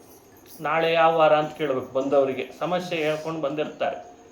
ಅವ್ರು ಯಾವುದೋ ಶುಕ್ರವಾರ ಅಲ್ಲ, ಒಂದು ಕೆಲಸ ಮಾಡಿ, ಒಂದಿಷ್ಟು ಕಡಲೆಬೇಳೆ ತೊಗೊಂಡು ಹೋಗಿ ದೇವಸ್ಥಾನದಲ್ಲಿ ಕೊಟ್ಬಿಟ್ಟು ಏನು ಮಾಡಬೇಕೀಗ? ಅಲ್ಲ ಕೊಡ್ರಿ, ಕಡಲೆಬೇಳೆ ಕೊಡ್ರಿ, ಉದ್ದಿನ ಬೇಳೆ ಕೊಡ್ರಿ, ಅಕ್ಕಿ ಕೊಡ್ರಿ, ಎಣ್ಣೆ ಯಾರು ಬೇಡ ಅಂದಿದ್ದಾರೆ? ಅವು ಎಲ್ಲ ಹೇಳೋದು ಪುರಾಣ ಭಾಗವತ ಅಂಥವೆಲ್ಲ ಹೇಳಲಿಲ್ಲ ಅಂತ ಹೇಳ್ತಾರೆ. ಒಂದು ಕಬ್ಬಿಣದ ಬುಟ್ಟಿ ತೊಗೊಂಡೋಗ್ರಿ, ಶನಿವಾರ ಶನಿ ದೇವಸ್ಥಾನದಲ್ಲಿ ಕೊಟ್ಬಿಟ್ಟು, ಅಂದರೆ ನಿಮ್ದೆಲ್ಲ ಕಳೆದು ಹೋಗ್ತದೆ ಅಂತ. ಏನದು ಕಬ್ಬಿಣದ ಬುಟ್ಟಿ ಕೊಟ್ಟು ಕೂಡ್ಲೇ ಹಂಗೆ ದೇವಸ್ಥಾನದಲ್ಲಿ ಇಷ್ಟು ಕಬ್ಬಿಣದ ಬುಟ್ಟಿ ಆದ್ರೆ ಆತ ಏನು ಮಾಡಬೇಕು? ಮನೆ ತುಂಬ ಕಬ್ಬಿಣದ ಬುಟ್ಟಿ ಇಟ್ಕೊಂಡಿರ್ತಾನೆ ಪಾಪ, ಶನಿ ದೇವಸ್ಥಾನ ಮಾಡಿದ ತಪ್ಪಿಗೆ. ಅಂದರೆ ಈ ಎಲ್ಲ ಮನುಷ್ಯರಿಗೆ ಭಾಗವತಾದಿ ಪುರಾಣಗಳು ಈ ತರಹ ಸಮಾಜವನ್ನು ಒಂದು ಏನೋ ವೇವ್ಸಲ್ಲಿ ಕರ್ಕೊಂಡು ಹೋಗಿ ಒಟ್ಟು ಅವನನ್ನು ಬೇರೆ ಮಾಡಿಬಿಡ್ಬೇಕು ಅಂತ ಹೊರಟದ್ದಲ್ಲ. ಭಗವಂತನಿಗೂ ಅದು ಇಷ್ಟ ಇಲ್ಲ, ಗ್ರಹಗತಿಗಳಿಗೂ ಅದು ಇಷ್ಟ ಇಲ್ಲ, ದೇವತೆಗಳಿಗೂ ಅದು ಇಷ್ಟ ಇಲ್ಲ. ವ್ಯಕ್ತಿಯನ್ನು ಸಹಜವಾಗಿ ಮಾರ್ಪಾಡು ಮಾಡಿಕೊಳ್ಳಿ. ಸ್ವಲ್ಪ ಏನೋ ಅದ್ರ ಬದಲಾಗಿರ್ತಾನೆ ಸಜ್ಜನ, ಅವನಿಗೆ ಅನುಭವ ಏನೇನೋ ಬಂದಿರ್ತಾವೆ, ಅವನ್ನ ಸ್ವಲ್ಪ ಸರಿ ಮಾಡಿಕೊಳ್ಳಿ ಅಂತ ಅಪೇಕ್ಷೆ ಪಡ್ತದೆ ಅಷ್ಟೆ. ಆ ರಾಜನಿಗೆ ಇಂಥವು ಹೇಳಿಬಿಟ್ಟ. ಹೇಳಿದ ತಪ್ಪಿಗೆ ರಾಜ ಏನು ಮಾಡಬೇಕು? ನರಬಲಿ ತರಬೇಕಲ್ಲ. ಹುಡುಕಿಸ್ಲಿಕ್ಕೆ ಹಚ್ಚಿದ. ಈ ಜಡಭರತ ಸಿಕ್ಕ. ಏನು ದಷ್ಟಪುಷ್ಟ ಇದ್ದ. ಬಲಿ ಕೊಡ್ಬೇಕಾದ್ರೆ ದಷ್ಟಪುಷ್ಟ ಇರ್ಬೇಕಂತಾರೆ. ಕುರಿನೇ ಅಲ್ವೇ ಬಲಿ ಕೊಡೋದು, ಹುಲಿನ ಯಾರು ಕೊಡ್ತಾರೆ? ಅದಕ್ಕೆ ಅವನು ಹುಡುಕ್ತಿದ್ದ. ಇವನು ಸಿಕ್ಕಿದ್ರೆ ಮಾತಾಡಿಸಿದ್ರೆ ಮಾತಾಡಲಿಲ್ಲ. ನೋಡ್ಲಿಕ್ಕಂತೂ ಎಲ್ಲ ದಷ್ಟಪುಷ್ಟವಾಗಿತ್ತು ಅಂಗಾಂಗಗಳು. ಇವನು ಕೊಟ್ಟರೆ ಭದ್ರಕಾಳಿ ಗ್ಯಾರಂಟಿ ಪ್ರೀತಳಾಗ್ತಾಳೆ ಅಂತ ಹೇಳ್ಕೊಂಡು ಬಂದರು. ಜಡಭರತ ಮಾತಾಡ್ತಾನೇ ಇಲ್ಲ. ಅವನಿಗೆ ಗೊತ್ತಾಗ್ತಿದೆ ನನ್ನೇ ಬಲಿ ಕೊಡ್ಲಿಕ್ಕೆ ಕರ್ಕೊಂಡು ಹೋಗ್ತಿದ್ದಾರೆ ಅಂತ ಗೊತ್ತಾಗ್ತಾ ಇದೆ. ಒಳಗಡೆಯಲ್ಲಿ ಭಗವಂತನ ಧ್ಯಾನ, ಅಲ್ಲೇ ಆಸಕ್ತಿ. ಸರಿ, ಅವನಿಗೆ ಊಟಕ್ಕೆ ಬೇರೆ ಹಾಕ್ತಾರೆ. ಭೋಜನ ಚೆನ್ನಾಗಿ ಮಾಡಿದ, ಹಣೆಗೊಂದು ತಿಲಕ ಇಟ್ಟ. ಕೊರಳಿಗೊಂದು ಮಾಲೆ ಹಾಕಿ ಭದ್ರಕಾಳಿ ಎದುರುಗಡೆಯಲ್ಲಿ ಆ ಕಟಕನ ಕೈಯಲ್ಲಿ ಖಡ್ಗ ಕೊಟ್ಟು ಅವನನ್ನು ಕೆಳಗೆ ಮಂಡಿ ಊರಿ ಕೂಡಿಸಿ ಅವನ ಕುತ್ತಿಗೆಯನ್ನು ಕಲ್ಲಿಗೆ ಅಂಟಿಸಿ ಇಟ್ಟಿದ್ದಾರೆ. ಧೂಪಾರತಿ ಮಾಡ್ತಿದ್ದಾರೆ. ಧೂಪಾರತಿ ಆಯಿತು, ಮಂಗಳಾರತಿನೂ ಆಯಿತು. ಮತ್ತಿನ್ನು ಕಟಕನ ಕೈಯಲ್ಲಿ ಖಡ್ಗ ಕೊಟ್ಟು ಇನ್ನು ತಲೆ ಮೇಲೆ ಹಾಕಬೇಕು. ಅವನಿಗೆಲ್ಲ ಗೊತ್ತಾಗ್ತಾ ಇದೆ ಭರತನಿಗೆ. ಜ್ಞಾನಿ ಅಂದರೆ ಏನು ಅಂತನ್ಲಿಕ್ಕೆ ಇದನ್ನು ಉದಾಹರಣೆ ಕೊಟ್ಟಿದ್ದಾರೆ ಭಾಗವತದ. ಸ್ಥಿತಪ್ರಜ್ಞಸ್ಯ ಕಾ ಭಾಷಾ. ಅವನಿಗಾಗ್ತಿರುವ ಸುಖ ದುಃಖಗಳನ್ನು ತಲೆ ಕೆಡಿಸ್ಕೊಳ್ತಾ ಇಲ್ಲ. ಎದುರುಗಡೆಗೆ ಬರ್ತಿರುವ ಮೃತ್ಯುವನ್ನು ನೋಡಿಯೂ ವಿಚಲಿತನಾಗ್ತಾ ಇಲ್ಲ. ಯಾಕೆ ಅಂದರೆ ಒಳಗೊಬ್ಬ ಇದ್ದಾನೆ. ನನ್ನ ಬದುಕು, ನನ್ನ ಸಾವು ಅವನ ಕೈಯಲ್ಲಿದೆ. ಇಂಥವುಗಳ ಅರಿವು ಮನುಷ್ಯನಿಗೆ ಯಾವಾಗ ಮೂಡಬೇಕು? ರಾಜನ ವಿರೋಧ ಕಟ್ಟಿಕೊಂಡು ಅಲ್ಲಿದ್ದಂಥ ಭೃತ್ಯರ ಜೊತೆಗೆಲ್ಲ ಯುದ್ಧ ಮಾಡಿ ಅಯ್ಯೋ ನಾ ಬದುಕಬೇಕು ಅಂತ ಅಂಗಲಾಚುವ ಮನಸ್ಥಿತಿ ಅವನಿಗಿಲ್ಲ. ಅಂಥೇಳಿ ಕಟಕಗೆ ಎದುರುಗಡೆ ಖಡ್ಗ ಕೊಟ್ಟಿದ್ದಾರೆ, ಕುತ್ತಿಗೆಗೆ ಇಟ್ಟಿದ್ದಾರೆ. ಆ ಕಟಕನ ಜೊತೆಗೆ ಏನಾದರೂ ಸಂಧಾನ ಮಾಡಿಕೊಳ್ಬೇಕಂತ ಅದೂ ಮನಸ್ಥಿತಿಯಲ್ಲಿ ಇಲ್ಲ. ಏನಾಗ್ತದೆ ಅದು ದೈವಕ್ಕೆ ಬಿಟ್ಟದ್ದು ಅಂತ. ಆ ಸಮಯಕ್ಕೆ ಖಡ್ಗ ಎತ್ತಿ ಇನ್ನು ಕುತ್ತಿಗೆಗೆ ಬೀಳಬೇಕು, ಅಷ್ಟರಲ್ಲಿ ಭದ್ರಕಾಳಿ ಬಂದ್ಬಿಟ್ಟು.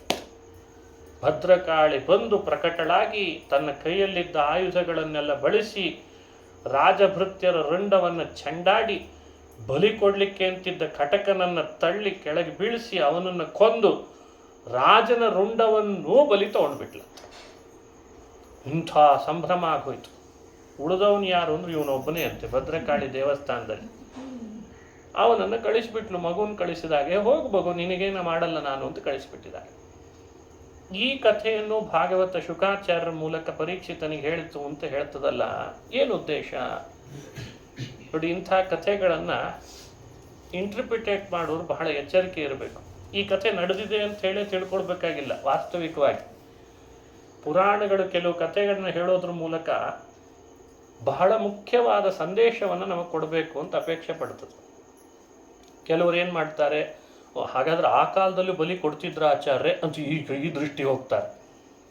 ಅಲ್ಲಿಗೆ ಹೋಗಬೇಡ ಅಂತ. ಆ ದೃಷ್ಟಿ ನಿನಗೆ ಬೇಡ. ಬಲಿ ಕೊಡೋ ಉದ್ದೇಶ ಪುರಾಣಗಳಿಗೆ ಸಮ್ಮತ ಅಲ್ಲ. ಪ್ರಾಣಿಗಳನ್ನ ಮನುಷ್ಯರನ್ನು ಬಲಿ ಕೊಡೋ ಉದ್ದೇಶ ಅಲ್ಲ. ಇಷ್ಟು ಸಂದರ್ಭದಲ್ಲಿಯೂ ಭಗವಂತ ರಕ್ಷಿಸ್ತಾನೆ ಎನ್ನುವ ಮನಸ್ಥಿತಿ ಇತ್ತಲ್ಲ, ಅದು ಯಾರಿಗೆ ಬರ್ತದೆ? ಅವನು ಜ್ಞಾನಿ ಅಂತ ಅನಿಸ್ಕೊಳ್ತಾನೆ ಅಂತ ಹೇಳಲಿಕ್ಕೆ ಈ ಕಥೆ ಹೇಳಿರ್ತಾರೆ. ಹಾಗಾಗಿ ನಮಗೆ ಆ ವಿಶ್ವಾಸ ಬರಬೇಕು. ರಕ್ಷತೀತ್ಯೇವ ವಿಶ್ವಾಸ ತದೀಯೋಹಮಿತಿ ಸ್ಮೃತಿ. ಈ ವಿಶ್ವಾಸ ಯಾವುದರಿಂದ ಬರ್ತದೆ? ಏನು ಮಾಡೋದ್ರಿಂದ ಈ ವಿಶ್ವಾಸ ನಿಮಗೆ ಬರ್ತದೆ ಅಂತ ಅನಿಸ್ತದೆ ಅದೆಲ್ಲ ಸಾಧನೆ ಅಂತ ಅರ್ಥ. ಈ ವಿಶ್ವಾಸ ಬರ್ತಾ ಇಲ್ಲ ಅಂದರೆ ಏನು ಮಾಡಿದರೂ ವ್ಯರ್ಥ. ಪುರಾಣ ಕೇಳಿದರೆ ಈ ವಿಶ್ವಾಸ ಬರ್ತಾ ಇದೆನಾ? ಹಾಗಾದರೆ ಪುರಾಣನೇ ಕೇಳಿದ್ರು. ಭಗವಂತ ರಕ್ಷಣೆ ಮಾಡ್ತಾನೆ ಅನ್ನೋ ವಿಶ್ವಾಸ, ದಿನಾ ಶಾಲಿಗ್ರಾಮಕ್ಕೆ ತೀರ್ಥ ಮಾಡೋದ್ರಿಂದ ಈ ವಿಶ್ವಾಸ, ಹಾಗಾದ್ರೆ ಅದನ್ನೇ ಮಾಡಬೇಕು. ಇಲ್ಲ ಧ್ಯಾನ ಮಾಡೋದ್ರಿಂದ ಈ ವಿಶ್ವಾಸ ಬರ್ತದ, ಹಾಗಾದ್ರೆ ಅದೇ ಸಾಧನೆ ಅಂತ ಅರ್ಥ. ಈ ವಿಶ್ವಾಸವನ್ನು ಮನುಷ್ಯ ಗಳಿಸ್ಬೇಕು. ಇದೇ ದೊಡ್ಡ ತಿಳುವಳಿಕೆ, ಇದೇ ದೊಡ್ಡ ಅದ್ಭುತವಾದ ಸಾಧನೆ. ಮನುಷ್ಯನಿಗೆ ಈ ವಿಶ್ವಾಸ ಬರೋದಷ್ಟು ಸುಲಭದ್ದಲ್ಲ. ಭರತನಿಗೆ ಅಂಥ ವಿಶ್ವಾಸ ಮೂಡಿತ್ತಂತೆ. ಅಲ್ರಿ, ಕಟಕನ ಕೈಯಲ್ಲಿ ಖಡ್ಗ ಕೊಟ್ಟಾಗಲೂ ವಿರೋಧಿಸದೆ ದೇವರು ರಕ್ಷಣೆ ಮಾಡ್ತಾನೆ ಅಂತಂದರೆ ಆ ವಿಶ್ವಾಸದ ಶಕ್ತಿ ಅಂತದ್ದು. ಇದು ನಮಗೆ ಬರಲಿ ಅಂತ ಪುರಾಣ ಅಪೇಕ್ಷೆ ಪಡ್ತು. 1000 ಸತಿ ಭಾಗವತ ಹೇಳೋದಾ? ಮತ್ತೇನು ಇಷ್ಟು 1000 ಸತಿ ಪುರಾಣ ಹೇಳಿದ್ರಲ್ಲ, ನಿಮಗೇನು ಅನ್ನಿಸ್ತದೆ? ಏನಿಲ್ಲ, ಸುಮ್ಮನೆ ಹೇಳಿದೆ ಅಷ್ಟೇ ಅಂದ್ರೆ ಏನು ಬಂತಾಗಲ್ಲ. ಪುರಾಣ ಹೇಳಿಯೂ ವಿಶ್ವಾಸ ಇಲ್ಲ, ಕೇಳಿಯೂ ವಿಶ್ವಾಸ ಇಲ್ಲ ಅಂತಾಗಿಬಿಟ್ರೆ ಹಾಗಾದರೆ ಎಲ್ಲಿ ಬಂತು? ಸರಿ, ಏನು ಮಾಡಿದರೆ ಬರ್ತದೆ ಹೇಳು, ಅದನ್ನೇ ಮಾಡಿ. ಹಾಗಾದರೆ ಇದನ್ನು ಗಳಿಸು ಅಂತ ಹೇಳ್ತಾರೆ. ಇದು ನನ್ನನ್ನು ರಕ್ಷಣೆ ಮಾಡ್ತದೆ, ಇವನು ನಮ್ಮನ್ನು ರಕ್ಷಣೆ ಮಾಡ್ತಾನೆ ಅಂತ ವಿಶ್ವಾಸ ಬರೆಸ್ಬೇಕು.